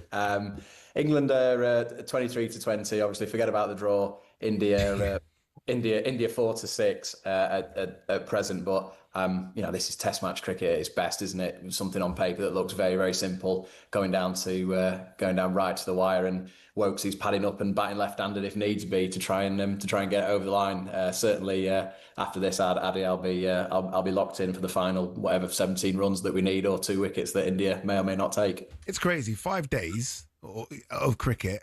And we're down to... Bowled him all over the place. Bowled him. We're down to I was about to say we're down to the last 5 minutes. Could be down to the last 5 seconds. This is crazy. Matt, stay there. Sam, what's going on, Sam? Absolutely remarkable. India have their 9th wicket. India need 1 wicket to win this Test match. Hey, Addy, you can do my job for me if you want. You called it beautifully. Prasid Krishna has just bowled Josh Tong with an absolute beauty. It's full, it's straight. Stumps clattered absolutely everywhere. It does come off the pad. It's absolute perfection. So Smith's gone. Overton's gone. Tongue's gone. Most people rocked up this morning thinking it was going to be India. Now, guys, this is well and truly absolutely staggering. Chris Woakes is coming down the steps of the Oval, and he is going to bat, I think it looks like, one-handed. His left hand, his left arm is wrapped inside his jumper, and goodness me, Malcolm Marshall famously had to bat one-handed against England back in 1984. I tell you what, this is remarkable. Chris Woakes has one arm in his jumper and he's got his bat in the other. This has been one of the most remarkable series you will ever see, and it looks like with Chris Woakes coming to the crease, batting one-handed, we are going to be in for the most ridiculous of finishes. Fair play, Chris Woakes. This is just crazy. Sam, stick with us, Sam, on this one. Look, this is incredible, by the way. I find this absolutely... So you can't take your eyes off it. But surely, I mean, as good as Chris Woakes could be, he's got one arm. Like, surely this is just a case of him getting out first ball here. Well, you'd imagine anything full, anything straight, he's going to find pretty difficult. Oh, by the way, just to let you know, that was the end of the over. So Chris Woakes actually isn't going to be facing the next ball. It's going to be Gus Atkinson. So, I mean, I don't think this is going to be possible, but really, Gus Atkinson here has got to try and take all of the strike if possible. But yeah, I'll be honest with you, Chris Woakes two-handed is a pretty decent bat, but I imagine that anyone batting one-handed against blokes that are coming in bowling 90 miles an hour, by the way, in incredibly difficult batting conditions with the ball swinging around, is going to be pretty difficult. Now, it is the end of the over, so Chris Woakes isn't going to face the next ball. It's going to be Gus Atkinson. So now what Gus has got to do here is he's got to, I'll be honest with you, I think Gus Atkinson here has just to try and got to hit sixes. 17 runs needed. He's got to try and stand and deliver and try and keep Chris Woakes off strike, because you don't want a bloke batting one-handed, do you, to try and save a series? It would be fascinating and incredible TV if he did, though. He's going to swing for the bleachers and try and get boundaries, and then if he can... Gus Atkinson's got to try and win this now in sixes. Simple as that. Simple as that. Sam, great stuff. Look, we're going to come back to you. Probably stick with us as well, Sam, actually. Let's go back to Matt Gibson. Matt, I forgot you were there. Sorry, Matt. It's just been, obviously, as you can see, I'm just clearly far too excited about cricket. It's all right. My prices have updated, lads. So India 1-7 now, England 21-5. When Joe Root and Harry Brook were in gents, India were 8-1. And that seems actually quite a short time ago. So, again, just Test cricket at its best, changing all over the shop, really. Yeah, it's now my second favourite sport in front of boxing all of a sudden. All right, the Scottish Premiership is back, and there was less convincing, I think it's fair to say, from both. To be fair, I know Celtic won, but they weren't great, and Rangers obviously got that late draw. Where are we with those two? Yeah, neither were at the most fluent best. Speaking to Sean this morning, he was happy that they got over the line, but not too happy with the performance. I think the more interesting bit was Russell Martin's presser, wasn't it, afterwards? I mean, the guy has been in charge for, I think, is it 3 games, couple of Champions League qualifiers and this one. He's got another Champions League qualifier tomorrow as well. And the quote that we've highlighted is they pick and choose when they want to play properly, which I thought was pretty ballsy for first game of the season. I don't know how you guys digested that one. Yeah, we kind of spoke about this. That these guys, I'm talking to them, Matt, but all they care about the cricket at the moment. So I'm going to try and get them away from the cricket for 2 seconds. Simon, we spoke about Rangers. Simon's not even listening to what I was saying. We spoke about Rangers, didn't we? Yeah. By the way, he's just hit 1 for 6. That's why Simon's fascinated now. England now need third. What is it? Is that a 4 or 6? 11. 11 to go. Rangers. Russell Martin struggling. Simon. No, we don't think he's struggling. We think he's been bold. We think that ultimately he's calling out a standard. The players have got to meet it, and that we've discussed it earlier on about the attitude of playing against games when they're expected to get outcomes. They've got to raise their levels to meet the levels of teams that are raising their level to meet them, which is in this instance Motherwell against Panathinaikos. Myself and Martin came to the same conclusion. This is a game that the players felt that they were under pressure for, and have responded accordingly, which is probably what the message is that Russell Martin is detailing at the same time as saying, I'm not having what had happened before. The other managers have died on that particular altar, which is getting good wins and then not backing it up with wins that people would expect. So whether we think it's bold or not, this is the style he's going to manage in. And he'll probably calm down a little bit, but ultimately now he wants them up for tomorrow's game. He wants them on point for tomorrow's game, because there's no good having won that Panathinaikos game, getting knocked out by Victoria Pleasant, is it? Absolutely right, yeah.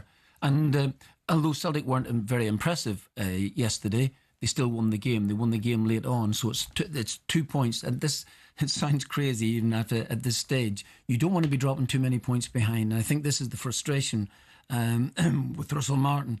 You come off an excellent result against Panathinaikos, and then you can't follow it up. Okay, there you go. Go back to the cricket, you guys. All right, Matt, final one. League One and League Two back over the weekend as well. Some big hitters in both of those leagues. What are we expecting? I'll make it very quick, Jen, so we can all get we had Luton Wimbledon to kick things off on Friday night. We pushed Luton out to even money to win the game, and to be fair, it came in, even though that was a wee bit of a struggle for them. Luton are favourites to win the league in our eyes, Jen, 16-5. But they only squeaked past Wimbledon, who are the longest price to win the league at 200-1. So I think once again the EFL is just as unpredictable as it comes. And I wouldn't be surprised to see the relegated team struggling. Plymouth went to Barnsley and Plymouth hosted Barnsley and got turned over. So again, it'll just be a super competitive league with certainly the top 3 or 4 really hard to call. Matt, top man, appreciate it as always. Thank you so much. That was a look at the latest odds, all thanks to BetMGM. Visit betmgm.co.uk or download the app. 18+, begambleaware.org. It's showtime on talkSPORT with BetMGM. Keep things golden with responsible play at betmgm.co.uk. 18+, gambleaware.org. All right, let's go back to the most tense, the most fascinating game between India and England. Atkinson, look, he hit the 6, Sam. Yeah, he did. He got the 6. He should have been out. Yeah. Yeah, I think we said, didn't we, when Gus Atkinson when Chris Woakes came to the crease with his left arm wrapped up, that the equation for Gus Atkinson's pretty simple. Now stand and deliver. He tried to hit Mohamed Siraj over long on. There was a fielder there who took the catch, but as he was diving, it came out of his hands and went to the boundary for a 6. Gus Atkinson has faced 4 balls in this over. Mohamed Siraj coming to Gus Atkinson. He goes for another big shot and it goes through to the keeper. So now, 5th ball of the over. I think Gus Atkinson here has got to try and take a single to make sure he's on strike next ball. What's going to be really interesting now is what does the captain do with the field? Is he brave enough to bring everybody up to try and stop Gus Atkinson getting a single? Of course, if he does that, he runs the risk of Gus Atkinson going over the top and being able to get a boundary. So 5th ball of the over, Gus Atkinson here really needs to try and take a single, or hey, even a 3 will do, because again, a reminder, Chris Woakes is at the crease, but Chris Woakes has his left arm inside his jumper.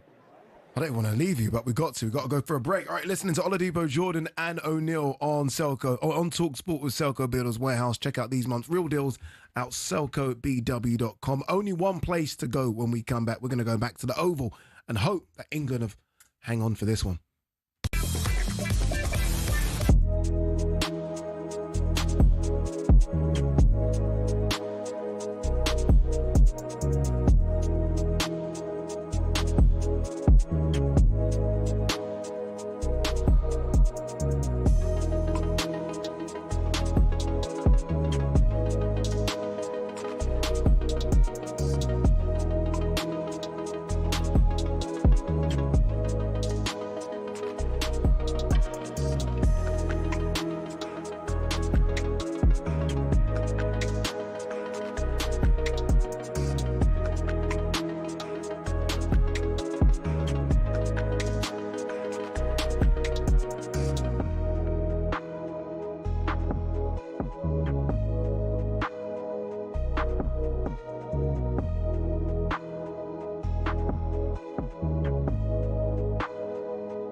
10K for Coldplay.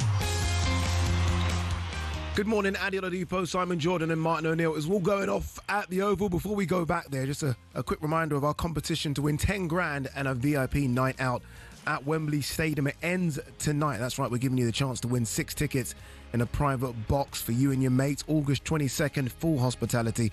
And as I said, we're chucking in 10 grand spending money, completely tax-free. Remember, it all ends 11 p.m. tonight. Here's how to enter. 18 plus, UK excluding Northern Ireland. For a chance to win, simply text the word WIN to 83338 by 11 p.m. tonight and you're in the draw. It's that simple. Text costs £2 plus 1 standard network rate. Message you must have the bill payer's permission, or you can post your name and number to Coldplay competition, PO Box 3190 Colchester, CO2 8GP, to arrive by 5 p.m. on the 7th of August. This is a talkSPORT limited promotion run on talkSPORT, Talk and Virgin Radio UK stations. Full T's and C's at talksport.com. All right, let's go straight back to the Oval. Sam, what's going on? 8 runs England need. India need 1 wicket. 7 runs, anyone? 7 runs for the tie.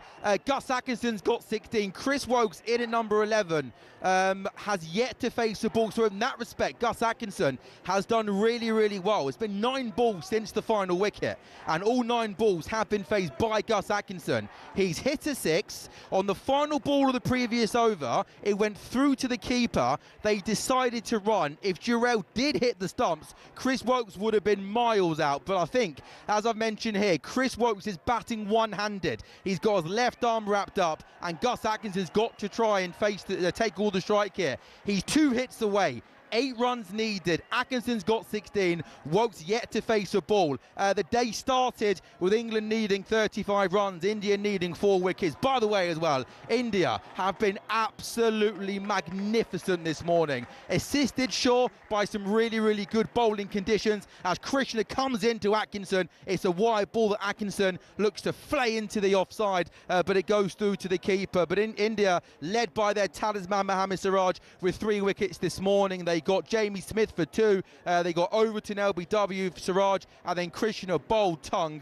Lots of people here, guys, saying this has been the most interesting, entertaining series since the 05 Ashes 20 years ago. It's been a belter, and it's only fitting that this series is getting this climax. Good, isn't it, Martin? The evil part of me wants to see Chris Woakes at bat for 1. I was thinking that. I was like, I shouldn't Not want. if you're an England fan. I shouldn't want Chris Woakes to face anything, but it would be part of the drama. I'm giving away my age here, but I remember way back in the 60s when it was black and white television. I think an England player called Colin Cowdrey came in with a bad arm to bat, and Atkinson's still at the crease. Simon, look, you love your cricket. I do. You've almost been commentating for me as this has been happening bowl by bowl.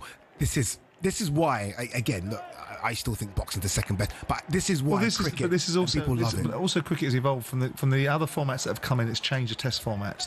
The nature of the way batsmen play now is so different to what they played previously. He's got 1 ball left of the over, is he? Mm-hmm. If you look at the different configurations of formats of cricket now that have made batsmen change their technique, the way they score runs. When I was growing up, I was watching Geoffrey Boycott, who I liked a lot, but there was a certain way of playing. Chris Tavery was a certain way of playing, and they didn't score runs and play the way that they play now. There's a whole different so feel. much more aggressive now, isn't it? Absolutely, and so much more entertaining. Of course, then you couple that with the fact that England have got a coaching space, that the people that have alighted upon this Bazball, none of the players seem to really know what it is. When I've spoken to them or done interviews with them, they all think it's just aggressive cricket, and that's the way you should play anyway. But this sort of outcome is fabulous for the series, because it's been one of those series with lots of spite in it, lots of irritation between the 2 teams, lots of observations for the media to feed and debate on. So and lots of good cricket and lots of really very high level and high quality performances. And it's fitting that this series finishes this way. Sam, I think you were saying, I think me and you are probably speaking the same language, that we want to see Chris Woakes have to face one, which is so bad, but I do. Keep giving him singles. India keep giving him singles. I have to say, I've got no idea what the India fit captain Shubman Gill's doing here. As Simon rightly says, final ball of the over. He's just allowed Gus Atkinson to push the ball, block the ball, and go and run for a single. Do you know what they should have done? With 8 runs needed, I would have had every single person in the field and say, if you want to go and hit a 4, Gus Atkinson, fine, but you then got to back your bowlers to bowl out a guy who's got one arm. He's just allowed Gus Atkinson to push the ball to long on. So Gus Atkinson's now going to face strike. Chris Woakes has been in these two have batted together for 2 overs, 12 balls. Woakes hasn't faced a ball yet. That is Shubman Gill with the bat is had an unbelievable series. Captaincy, it's his first series as captain. He's just showed too often a little bit of inexperience, and that there was a prime example. Yeah, you can almost see them all together now, almost in a huddle. But it's common sense. How do we do this? Let him hit over the top. I mean, Sam was saying the risk of it, he goes over the top in the previous over. So what if he goes over the top on the last ball? Let him have a 6. They've still got a bowl at Woakes. He's not going to be able to stand and defend himself, is he? Yeah. But Siraj, the bowler, should take some responsibility as well. And call him up. He's the one and call him up and say, listen, this is Captain, I want this in. Absolutely. Sam, how do you think this ends?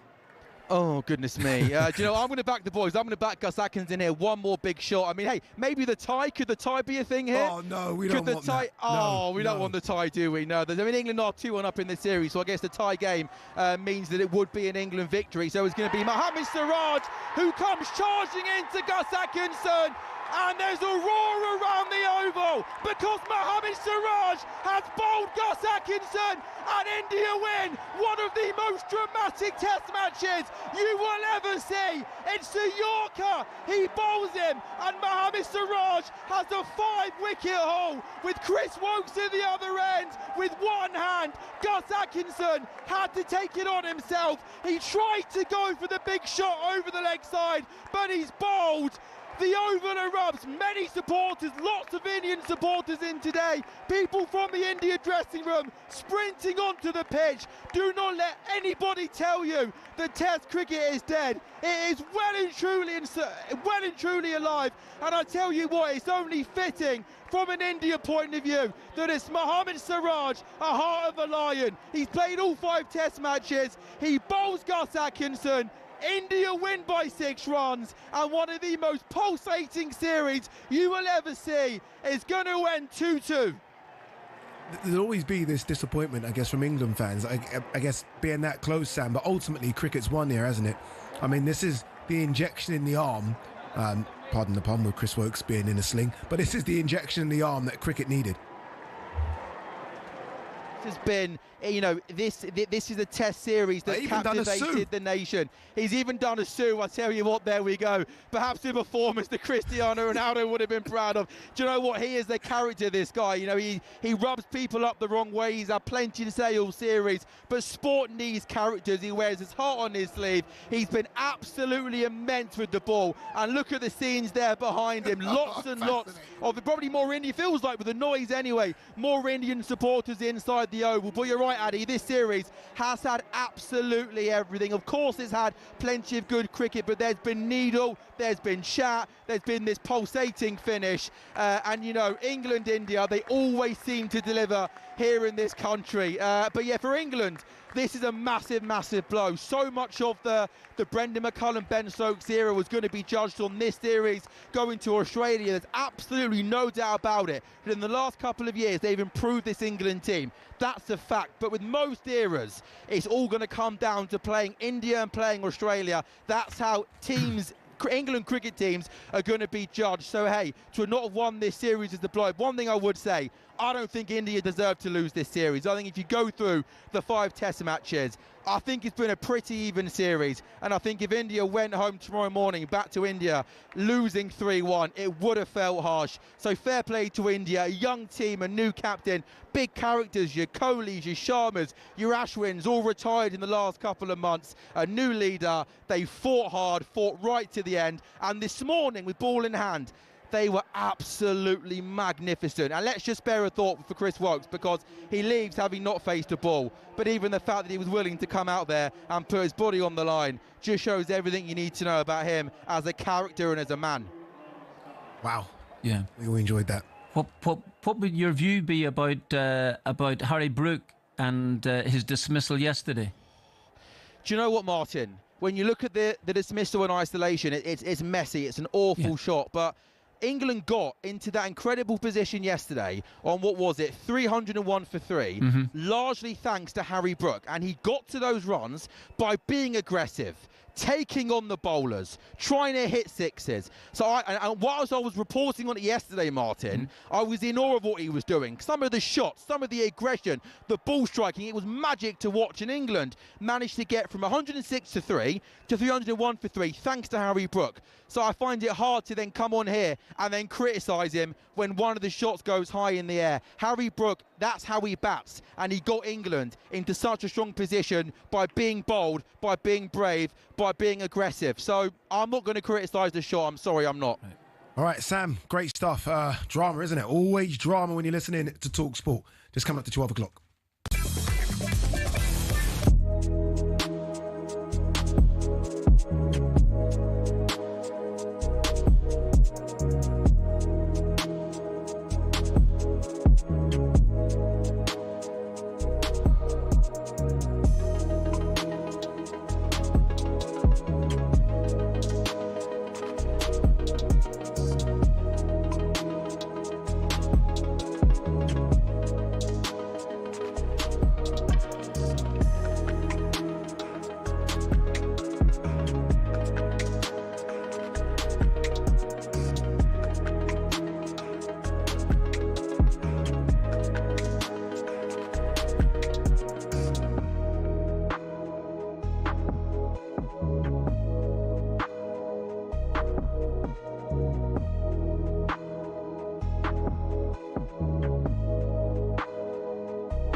Ruben Amorim, a Manchester United manager for less than a year and already a trophy winner.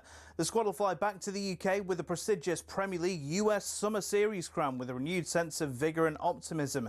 Now, there were good signs from the squad despite being held by Everton in Atlanta yesterday, but as club legend Rio Ferdinand tells us, it all counts for nothing if the pre-season progress isn't replicated. The problem you've got, if you look at the fixture list, Man United's fixture list is horrendous the first 6 games. It's tough. Very tough. So all this good work that we're seeing and we're hearing about and coming out of the club, and that, what I saw could be undone within the first 6 games if it doesn't go well. So that's going to be an important factor. The two have to marry up. You can't have one and then the results don't follow. That brutal opening game at home to Arsenal is in 2 weeks yesterday.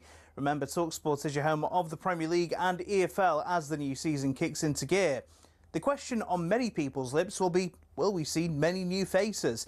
In fairness, we've seen a decent amount of activity this summer, but it still feels a bit stale. There's only so many times we can talk about Alexander Isak, even our chief football correspondent Alex Crooks noticing a lull. We seem to be talking about the same players day in, day out at the moment. I do expect it to get busy towards the end of the window. Still a lot of clubs who need to do business. People like Fulham even have had a relatively quiet summer so far. David Moyes obviously voiced his frustration. West Ham need players through the door. I know they're trying to work on a goalkeeper as a priority target. Another club who may have to get busy in the window is Spurs. James Maddison was stretchered off during their 1-1 draw with Newcastle in South Korea, and Thomas Frank doesn't think it looks good. I think sometimes life in football can be brutal, but also sometimes very beautiful.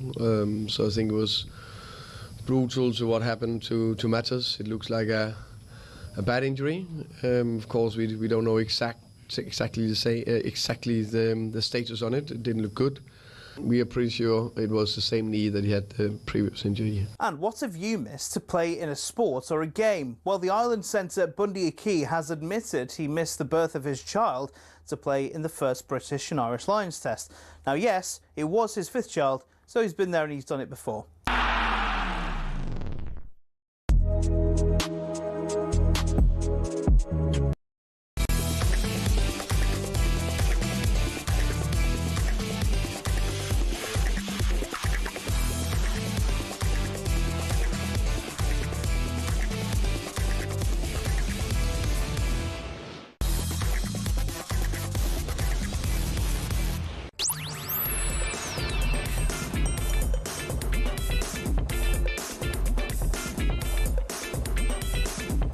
Good afternoon, this is Ade Oladipo, putting my ears in, alongside Simon Jordan and Martin O'Neill. We're still getting over what we saw at the Oval. Fascinating end to what has been an incredible test series between England and India, a new rivalry, I guess, building. And growing up, for me, it was always England versus the West Indies, England versus Australia. Now it's England versus India, two young sides as well, so that one could go on and on and on. Let's welcome in the only man I wanted to speak to after this, and that's Harmy, Steve Harmison. Steve, fascinating end. It's what we want. We want drama. Everyone keeps on saying that cricket needs to, move on to get rid of the Test cricket 2020, 100. No. Test cricket is still the best thing when it produces like that. Absolutely, Ali. What a test match. What a great way of drama to end. I mean, this game was dead and buried, 15, 20 overs ago, about 5:30 last night when Root and Brook were going so well. But to see the way it finished, I mean, Suraj has been an absolute champion throughout the whole series. He has never stopped. He's played every single test match right till the very end. I think the right result is a draw.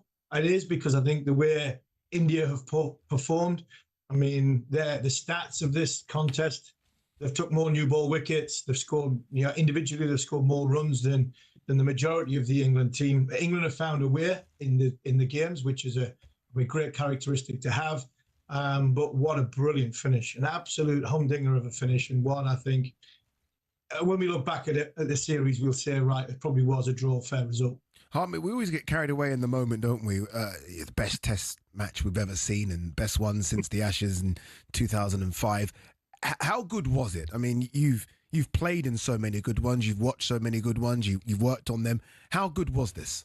It's right up there. It's right up there to being one of the best test series. We're getting, sometimes I know I'm biased because I played in the 2005 one. I think the bowlers that were on show during that contest would have an argument to say this wasn't as spicy or as good as what that was, especially the great names on that Australian side. But you, as you described it brilliantly at the top, Test match cricket is being dying.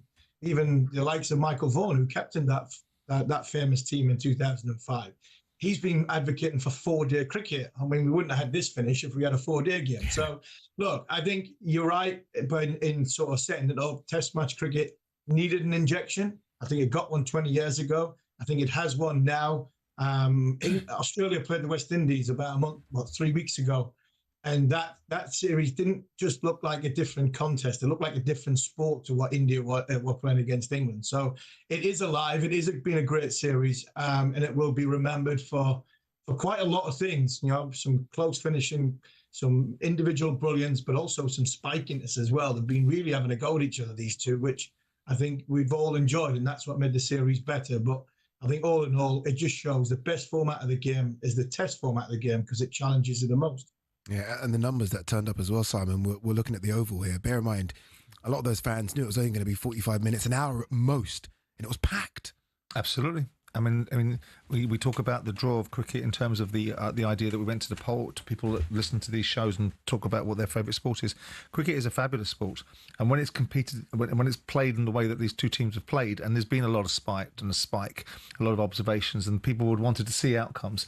And there'll be some people talking about the fact that the game was taken off last night and how that might have affected the outcome. These are the circumstances that you've got to play in. Were you disappointed this morning with England's batting, Steve, or you just think it's the nature of the beast? I think the Chris Woakes one was, you had to try and get it finished before he came in. It was better the way the ball was moving. I think you had to have a go. If I was going out there at number 10, I'd be thinking, right, if I try and stand here and defend my stumps, I'm gonna be LB. I'm gonna get an LB bowled. I'm not good enough to defend my stumps because I'm a number 9, number 10, number 11. So the best form of it in defence in this front is attack, try and attack. And sometimes it might look as though you're running the risk and you're playing a high risk game. For me, this was always be the way to go, because at the end of the day, you try and defend for off stump, you're going to miss one. The ball's going to be swinging, it's going to be seaming, and you'll get nicked off. So the best way to put the fielders on the back foot, which I thought Gus did brilliantly, got everybody on the boundary after hitting that 6. You're damned if you do and damned if you don't in this situation. If you try and defend it and you miss one, why didn't you have a go? If you try and have a go and it looks awful, where you've got all the men back on the field, it is a very, very difficult situation to go in. And like Ade said, with a big crowd that's in, the pressure on the situation, even the umpires, I think the umpires had a shocker at the end there. And I think the pressure got to the umpires because the Overton decision was a poor one. Harmison, who the Jamie Smith one, Kuma Harmison, who's the umpire from Sri Lanka, it was a blatant nick and it was an easy catch. And I don't think he was going to give it out. And even he DRS'd himself. So the umpires were under some serious heat. And I don't think they handled the end of the game very, very well. So all in all, I mean, when the pressure's on, I mean, it takes some cool character to stand up, and Mohamed Siraj did that. Simon made a great point earlier that growing up watching Test cricket, it was a lot slower. Batsmen were prepared to stay there for 4 or 5 days just to get the runs. It's now so much more aggressive, isn't it? I mean, they now are swinging from the fences. Is that just because there's been a lot of pressure on Test cricket because of a lot more younger kids are excited about sort of one-day cricket and 2020 cricket? Are we seeing cricketers now, especially batsmen, become a lot more aggressive to entertain the fans? Yeah, it's natural that they're being aggressive because of the formats they play. They play the shortest format, which is T20, then they play the 50-over competition. So a batter now, he is designed to access the ball, where 30 years ago, he was designed to sort of defend the ball. He was designed to deflect the ball. You know, someone like Nasser Hussain, Michael Atherton, who couldn't get the ball off the square, who couldn't play in white ball cricket. I mean, but as well as that, though, guys, it's an entertainment business. You know, there's 1, 2, and 3. You're paying £120 for a ticket. The last thing you want is to watch Jeffrey Boycott get 50 off a ticket. I mean, you want to see somebody hit some 4s and 6s. So, it's an entertainment game. It's an entertainment business. I think football could learn a lot from the way cricket's transformed because, you know, you watch some of the football matches now. The ball's in play for 52 minutes. It's going sideways and backwards. The 2 centre halves are passing it more than anybody else, and the goalkeeper. And you're thinking, well, tickets cost a lot of money. You've got £100 million centre forward on the field. If you feed him, you'll score. So football could take a little bit of a leaf out of cricket's book. The shorter format has helped the game. It's also helped bowlers because the bowlers have had to redevelop their game into have more skill sets. So I think the game's a lot better because now it's a lot faster. Cheers, Harmy. I was going to ask you about Isak, but we won't. We'll leave it. We'll ask you next time. Fundamentally, England haven't won this. So as much as, Simon, we're praising the fact it was a great test series, England have a test series what they haven't won, which they probably should have won. Well, it depends which. Of course, if you're in a situation where you're 2-1 up and going into the final test, and you're in the box seat in that series, in that situation, then you're going to be disappointed. But England are a decent side, and so are India, irrespective of they're going for a slight transition.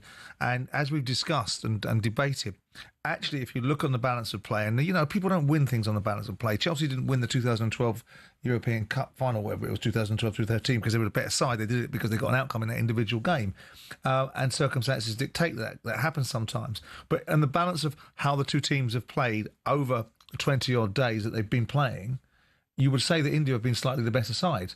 England have had a different mentality and been able to achieve outcomes that put themselves in a situation. So it's not an unpalatable way to finish a series. I looked at Stokes' face watching it from the... Wasn't happy. I don't think he was happy. Another should he be? Yeah. Because they had an opportunity to win this and go off to Australia on the back of a win and start to build that, because that's going to be a very, very different test series, a very different set of conditions. The Australians are going to be waiting and looking at England and think, we can pitch it around your earlobes all day and you're not going to like it too much. Some of those batsmen won't like it. And we'll see how we stand up to that, because that always, for me, is the acid test. It's so irritating to watch the Australians and the manner in which they operate, and seeing England previously in situations within the dressing room where Swan's come back from the tour early, or Alistair Cook's had a difficult tour, or you've had Peterson causing mayhem in the dressing room, and the Australians have delighted in it. So whilst it's a great series against India, my eyes will be happily turning now towards the Ashes and seeing if we can do some damage over there, albeit Australia going as the favourites, aren't they? When you mentioned those names there, it sort of brought back good memories. Those are good names you mentioned. Harmy mentioned that football could learn from cricket in some ways. What do you think he means there? He spoke about sort of the ball in play in football, and I think there was sort of stats showing that the ball's only in play for 50 minutes in a football game. I don't know what it can learn from cricket, but is there anything there?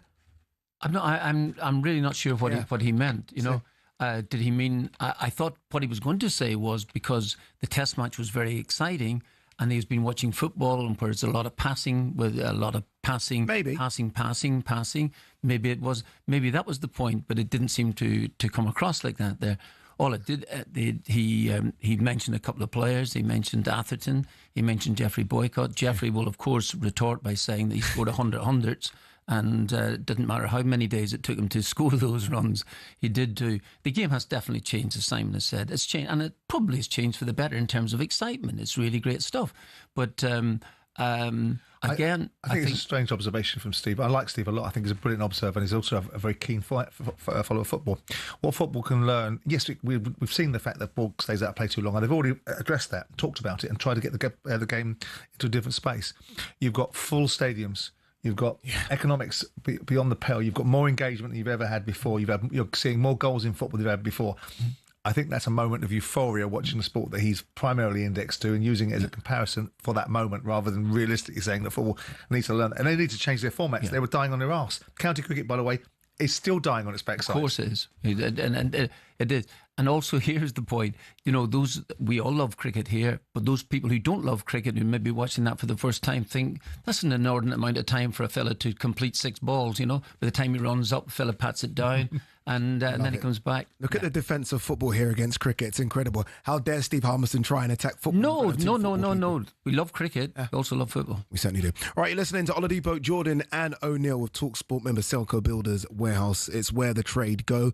What a day of cricket we've had. It's dominated the show for the last hour. It's time now to get back to football. When we come back, we're going to talk Callum Wilson joining West Ham. Some West Ham fans aren't happy.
10k for Coldplay.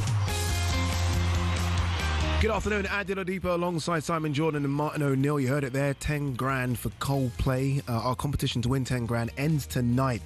That's right, we're giving you the chance to win 6 tickets in a private box for you and your mates, August 22nd, with full hospitality as well. And we're chucking in 10 grand spending money, completely tax-free. Ends 11 p.m. tonight. Here's how to enter. Remember, 18 plus UK, excluding Northern Ireland, for a chance to win. Just simply text the word WIN to 83338 by 11 p.m. tonight, and you're in the draw. Text costs £2 plus 1 standard network rate message. You must have the bill payer's permission, or you can post your name and number to Coldplay competition at PO Box 3190, Colchester CO2 8GP, to arrive by 5 p.m. on the 7th of August. This is a TalkSPORT limited promotion run on TalkSPORT, Talk and Virgin Radio UK stations. Full T's and C's at talksport.com. Right, we've been talking cricket, and rightly so, because it has been an incredible day at the Oval. India doing fantastically well to draw the series with England 2 apiece. Let's switch our attention now to football and transfers. And West Ham have got Callum Wilson on a 1-year deal. Callum Wilson obviously signs as a free agent after leaving Newcastle, formerly played for Bournemouth, has had his injuries, Martin, but it seems to be a deal that works for both parties. Callum Wilson has agreed a pay-as-you-play deal, where 90% of his wages, we believe, will be accrued via playing games. So that's a massive, massive pay cut.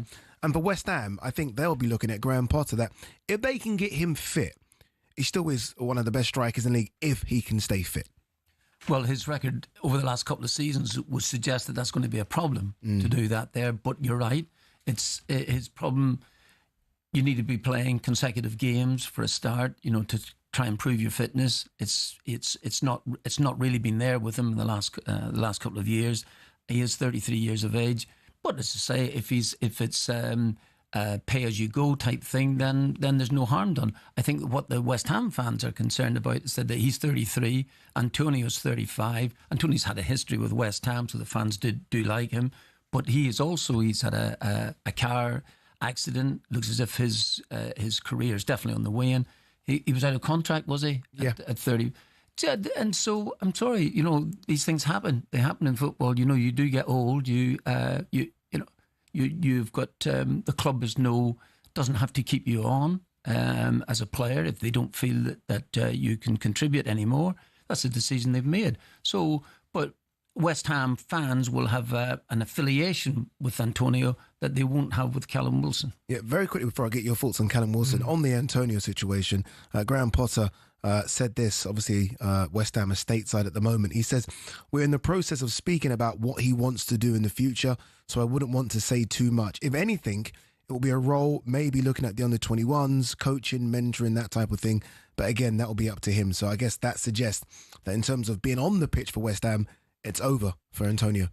Yeah, I mean, I don't want to say too much, but I want to tell everyone else that he's only fit for coaching. So I'm sort of not sure what to make of that. I mean, it depends where Mikel Antonio feels his future lies. And obviously, when you have this kind of injury, and, it's not the club's responsibility. The club's responsibility was to look out for their asset and do the very best they can to manage a situation that he himself created. I'm not, obviously I know the car accident is a car accident, he didn't want to have a car accident, but it wasn't the club's fault that car accident happened.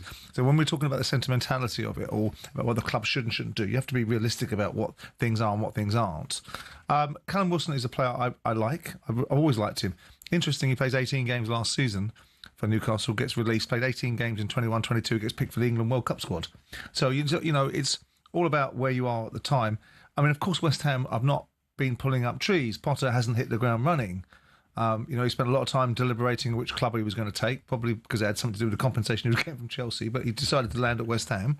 And here he is at West Ham, so he's under slight pressure, and he's not been given any great tools. People will say, well, Callum Wilson is a sick note. He doesn't play very much because he's injured. No, I think Callum Wilson is a very good player and could be quite a good addition to the squad.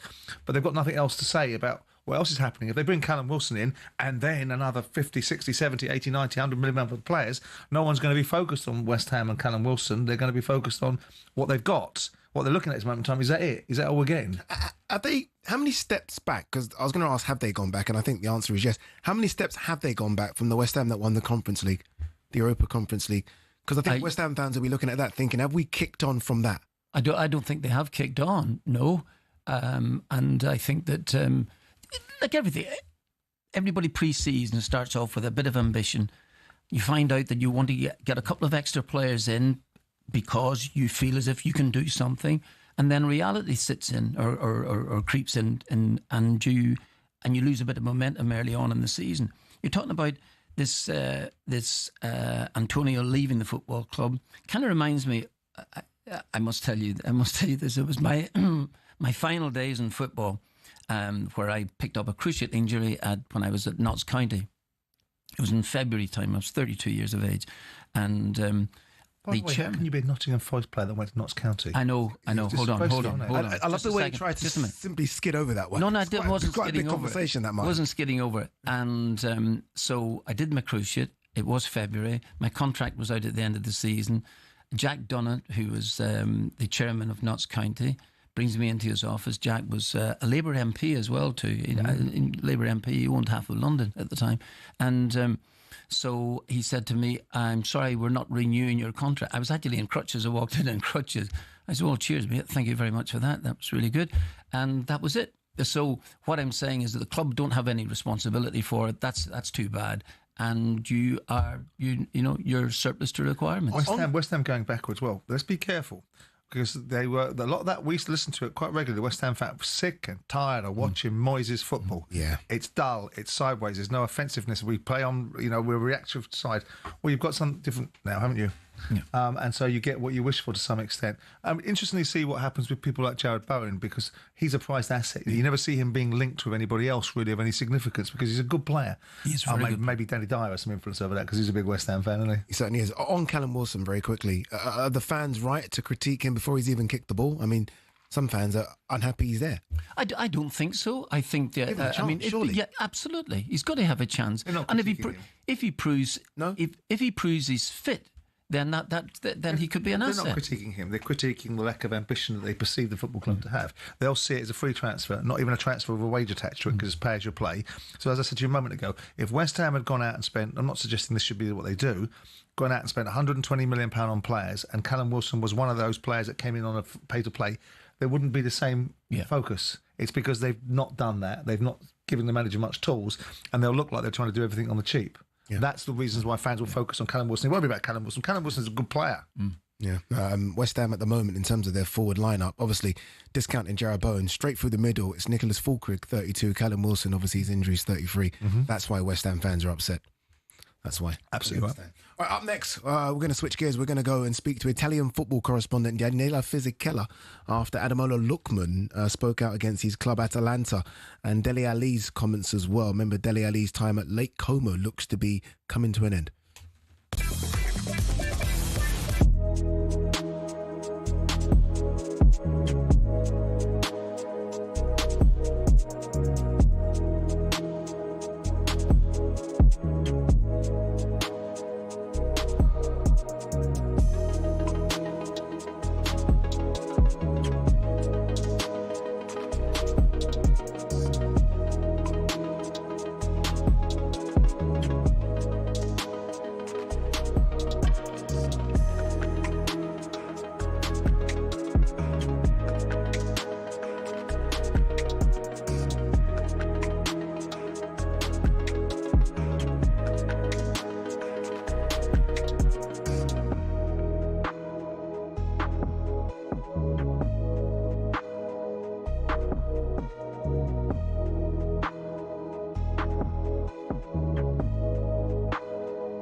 Ruben Amorim, a Manchester United manager for less than a year and already a trophy winner.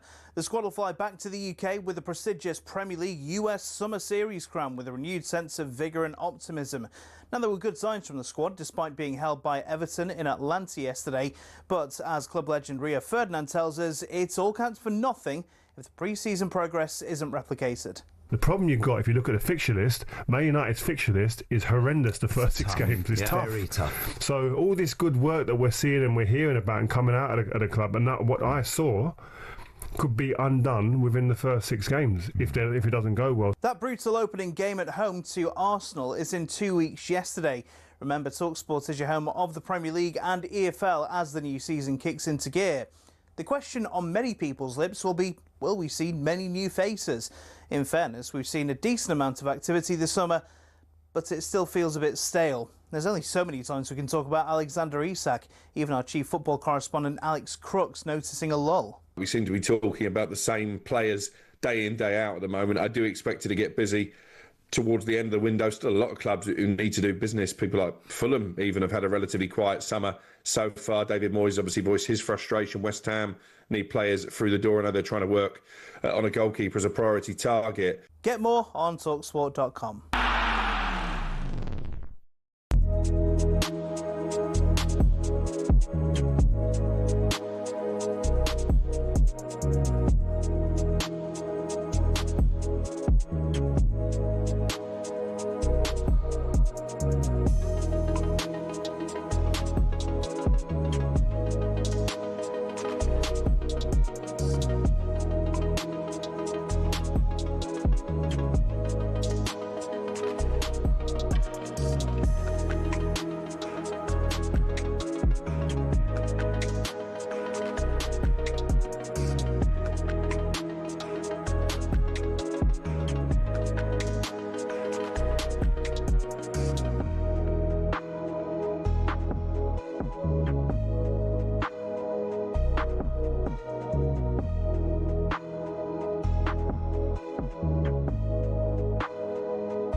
Good afternoon, just gone 12:30. Ade Oladipo alongside Simon Jordan and Martin O'Neill. We've been talking transfers a lot in the last few days. Rightly so, right? The transfer window is starting to bubble up, starting to heat up. Let's go Italia, or Italy. Let's go to Italy. Daniela Fisichella, our Italian football correspondent, has a big breaking story. In that regards, Ademola Lookman, the current African Player of the Year, who's doing, I think, fantastically well, Daniela, at Atalanta. He wants out, and he's released a massive statement online saying that Atalanta have broken promises. They promised him that if a big offer came in, he could leave. How true is that, and what's the likely end goal in this? Well, Ademola Lookman has agreed terms with Inter Milan since a couple of weeks already. The player wants to move to Inter, to the Champions League finalists, who have already agreed a 4.5 million contract for him, and the bid for Ademola Lookman around 42 million euros to switch from Atalanta to Inter.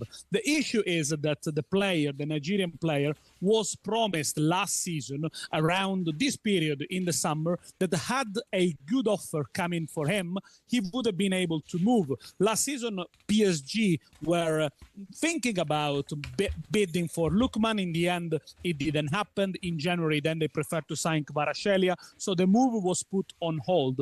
But after 3 years at the club in Bergamo and scoring a hat-trick in the final against Leverkusen 2 years ago to give them the first ever silverware, Ademola Lookman feels he's done more than enough to deserve a move. The problem is that his club, Atalanta, has set a very high price, perhaps more than 50 million euros, and therefore there's been a broken down in the relationships, and the player probably is not going to take part into training with Atalanta, expecting for the two clubs to find an agreement. Another player saying he's not going to take part in training whilst under contract. I guess the biggest problem here, Daniela, is what is deemed as fair. Ademola Lookman said that they said he could leave if a fair offer comes in. You mentioned that he scored a hat-trick in that fantastic Europa League tie a couple of seasons ago against Bayer Leverkusen. Is that fair? Is 40 million euros for Ademola Lookman fair? That's where the debate lies, because Atalanta is a club that likes to set their own rules and sell at a very high price. They've done it time and time again. If you think about the transfers of Romero, for example, or Koop Meiners who went to Juve. And Atalanta also do not need to sell Lookman because their finances have been excellent since 2016. And this summer, they've already sold last season top goal scorer in Serie A, Matteo Retegui, to Saudi Arabia. So losing both frontmen will be a blow for them. However, the promise they made a season ago was about the right price was set around 45, 50 millions. Of course, Ademola Lookman agent knew about it, but the club apparently said to Lookman, we will prefer to sell you abroad rather than reinforcing one of our rival in Italy. Look, I know that Inter have made an offer of around 42 plus 3, 45 millions. They're still waiting to understand what is the asking price for Lookman, probably beyond 50 millions. But the feeling is that Inter, having already secured the agreement with the player, do not want to push the price too high. They feel it will be perhaps too much for a player that is 28 years old, therefore will have zero selling value in a couple of years, and is really much a player that is ready now, that Inter needs to give them something else in attack, a bit more pace. But of course, they cannot go crazy, considering Inter have already spent more than 100 millions this session. I have no issue, Simon, with Ademola Lookman wanting to move. I mean, Inter Milan is a massive club, a lot bigger than Atalanta. Yeah. I guess the issue is, if he was promised last season that he could move if a fair offer came in, surely this is in contract, it's in writing, this is the offer. If an offer of over 40 million comes in, you can go. Who's got it wrong here? The club, the agent, the player? Well, we hear so much of this now. I mean, I wonder if Lookman has even sat down with the senior management of Atalanta rather than perhaps his agents. And his agent is reporting back what's supposedly been agreed, because we hear a lot of this now. This is so, it's like nailing a jelly to the wall. I was promised this. Well, who says you were promised this, and by what measure were you promised it? Because it's very convenient to say, a player will tell you that I want my contract to be very clear. I want my guarantees. I want everything to be clear in my contract. Yet this ambiguous side of things, of gentlemen's agreements and in principle understandings, are so vague that you can never seem to pin them down, because clearly what is an obligation is the club's responsibility to do its contract. Now, my understanding of it is this kid's got, I mean, he's been with 5, 6, 7 different clubs. He never seems to stay anywhere for any period of time, or when he does stay with a club for a period of time, he doesn't play that many games. So there must be something in that. I knew his agent from a previous, I think, who also represented Tammy Abraham, and he's a good lad. So I'm not going to suggest that he's a problem, but he may not be his agent now. But if you've got a situation where a club thinks what is a fair price and has said something simple like, we'll sell you if we get a fair price, well, that is very subjective. What is a fair price? It's not contractually obligated. And if they feel they can get 40 million quid out of another football club, then they're going to do it, aren't they? Yeah. But seemingly from the interview there now that some offering around about 45 million would secure it, seemingly. And if there's not that much difference between it, why shouldn't Inter then come on up? They've already entered an agreement with the agent and the player. Again, it's getting back to the point about they should see this through then, if that's the case. Strange enough, I'm on the player's side in this here, because you're right, Simon, he has moved around a wee bit, but he's done exceptionally well. Yeah. For in the last, he's done very, very well. To 3 seasons, he's done fantastic. He's done really, really well. Yeah. And I think he deserves the chance at the top. And I think that again, you're probably right, Sam. Maybe he didn't have a conversation, but the agent would have reported back to him. Let's also look at the economics of the marketplace and let's just say, and absolutely take your point. Okay. But they bought him for 15 million. Mm. And by the law of the rules of engagement, if he's done so well for Atalanta, then it's reasonable they're going to expect an uptick on what they paid, which is not beyond the wit of man to suggest 2 or 3 times what you've paid. Yeah, but 45 million. 45 million is exactly that. So yes, that, and I think that's. I think the issue's problem, I guess, for Atalanta, they don't want to sell to a fellow Italian club. Well, that's one of the points. They probably don't want to sell him because they've already lost a player to Saudi at the moment, so they don't really want him to go. Or if they do, they maybe let him go next year or something like that. Now, again, the club have the power to do that there. But the lad, if he has been given these assurances that a big offer can come in from a big club, it doesn't matter whether it's a fellow a Serie A team or not. it doesn't really matter. I think that they should do something. Stick a release clause. I mean, in this day and age where everything seems to be so papered up, stick a release clause in there or shut up and get on with your contract. The fact is, players keep on using this idea of what people say to them, because no one can ever prove that they did or didn't say it. They can use it as an exercise to say, well, I'm down in tools because I was told this. Or are you? By whom? When? And why didn't you ask for it in writing? Because if someone tells me something is about my career and my life, forget that fact I'll be a 27-year-old kid. Right? Assume your agent's part of this conversation. The easy question is, okay, if you're saying that to me. I don't want this to be an agreement that's ultimately unresolvable in the future if we have an argument about it. Can you put it in writing then? That's what it's got to be. Put it in writing, and then no one misunderstands, do they? I think it really is simple. Daniel, let's move on to Dele Alli.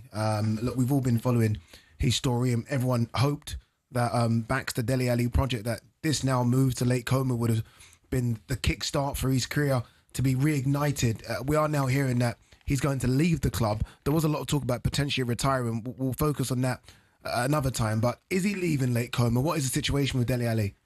The situation is that he's been told it's not part of the future projects. Dele Alli's contract runs out in 2026, but Como this season have already signed a couple of attacking players that can play well in his position. And to be fair, Dele Alli only played a few minutes in Serie A because the only time he played, he got sent off against AC Milan, and since then he hasn't played much. However, Como and the Como owners, the Artono family, are still very keen and very fond of him. So they're going to try and find him a loan option, probably in the MLS.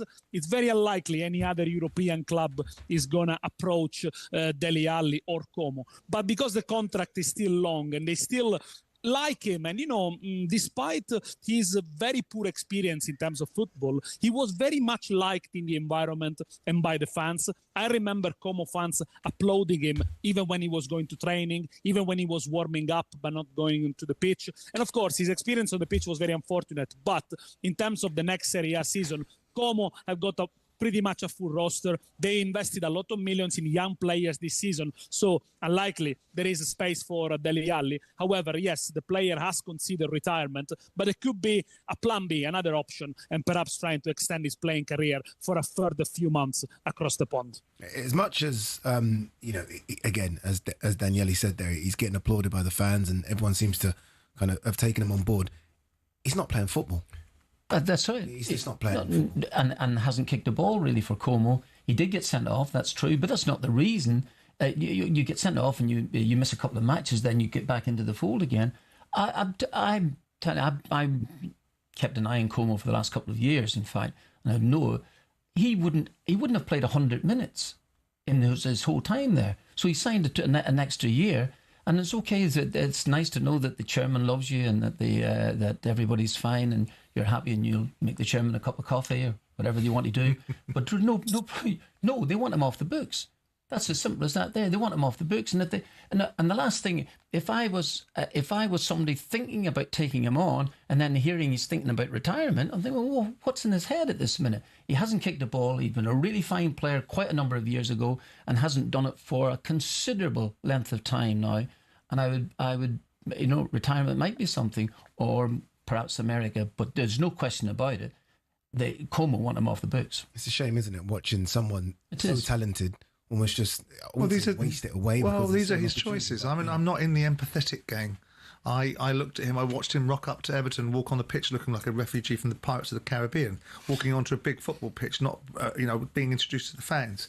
I'm not understanding the way he should be addressing himself and applying himself. He walked on the pitch the same way as the Man United player that was on loan. He didn't do much for Everton either, but notwithstanding it, he at least understood the fact he was representing the football club.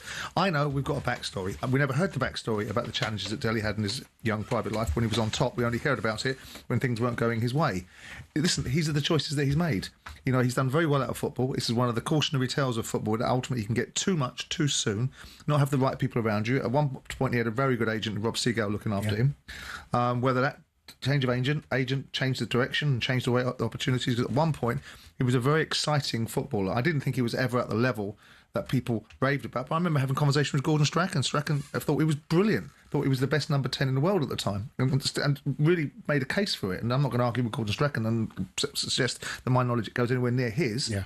But but I don't sit there with a great deal of sympathy for it. These are the choices that people make. Yeah, and this is the choice that he's making at the moment. All right, don't forget the latest episode of Danny Kelly's Trans-Euro Express podcast is available now, as Danny is joined by European football expert Kevin Hatchard as they take you for a journey through all the major stories across the continent. You can listen to it now on the talkSPORT app or via your favourite podcast platforms.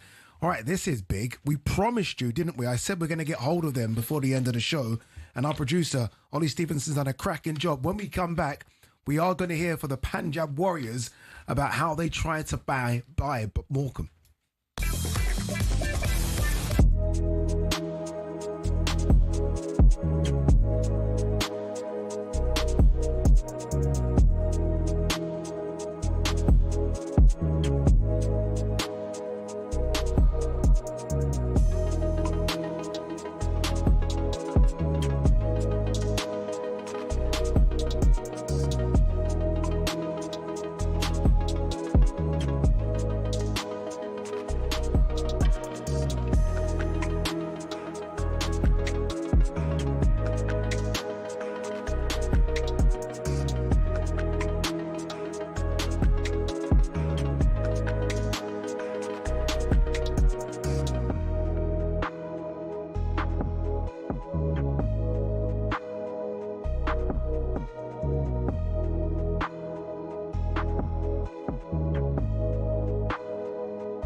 Good afternoon, Ade Oladipo, Simon Jordan, Martin O'Neill. I did promise that we were going to hear from the Punjab Warriors. We are still going to hear from them. I just thought we were going to speak to them, but not yet. That will happen, though, before the end of the week. You've been dealt a bait and switch, haven't you, by the producer? A small one. All right, after Morecambe FC ran out of cash today, the future is looking bleak. The Punjab Warriors are looking to purchase the club, and we have received this voice note from a representative. Gurpreet Singh here from Punjab Warriors. Punjab Warriors remain fully committed and have been ready to complete the purchase of Morecambe FC since the 6th of June. We are in a position to pay all outstanding debts and stabilise the club within hours of Jason Whittingham and Bond Group signing the deal. The only thing preventing this is the refusal to sell. Every day that passes brings more damage. Players are leaving, operations have halted, and the club is now officially closed. We urge Jason to do the right thing and to complete the sale before it's too late. That there was a voice note from Gurpreet Singh, a representative of Punjab Warriors. You asked a great question to Rod Taylor, and you said it was a simple one. Does Jason Whittingham want to sell? Because this message here saying his refusal or their refusal to sell, which someone actually really wants to sell this club. Which, by the way, is his right if he owns the shares. Now, the flip side of that is what is the purpose of refusing to sell?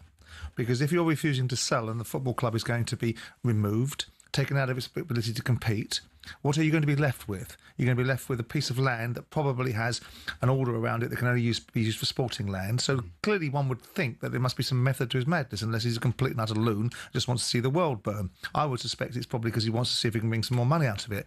The question also with these guys, nice to hear, they've got the means to expunge or remove all the debts that the football club has and put it in a far better position. My question would be to them, why aren't you in that position now? Of course you can't make somebody sell, but if you've given him money and put the football club in a position where you funded it to some extent, whether it's 1.7 million with a working cap or whether it's some money somewhere else that's gone towards a loan of some shape or description, surely you would have put that with some teeth, which says... Assurances. With some...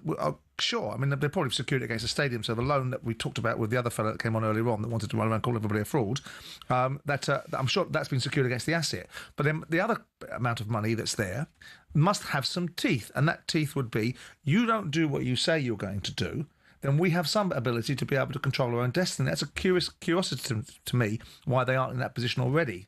So they can implore Jason Whittingham, or whatever his name is, to sell something. But at this moment in time, there's gaps in our knowledge, Ade, and it doesn't make sense, because if the only asset this fellow has, clearly he doesn't want to liquidate it in a certain way because it might knock on to other debts or other liabilities or other relationships he's got elsewhere. But if it's taken away through some mechanism, i.e. it goes into administration that has no value, then he's going to be in an even worse position. I'm surprised that there aren't more information finding its way through, rather than a bunch of ex-directors that were all part of the management of this football club to some extent, and probably all part of the reasons why this football club finds itself, with due respect, in millions of pounds worth of debt where it needs other people to fund it. So all of these people popping up and talking about Jason Whittingham being a clown, with due respect to them, I'm not so sure they've covered themselves with any glory either, because they all worked with him for a period of time. But I'd like to hear from these Punjab Warriors, not because I want to pull their pants down metaphorically, because I'd like to understand why they aren't in a position to control their own destiny, yet they seem to be 4 or 5 million quid out of pocket. Yeah. It's fascinating. Look, we will try. Trust me. Again, my producer Ollie Stevenson is trying his hardest to make sure that we do get someone. Get your voice note. Punjab Warriors. Yeah, more than can't interrogate a voice note, Ollie. Yeah, we'll try. We will try. Very quickly, you guys would have seen the critique that Tom Brady's thrown towards Wayne Rooney in the last couple of weeks all over social media. There's a documentary being filmed at the moment which is focusing on Birmingham City's takeover. You employed him. Huh? They employed him. They employed him. Yeah, they employed him. Tom Brady's getting a lot of pushback for having a go at Wayne Rooney.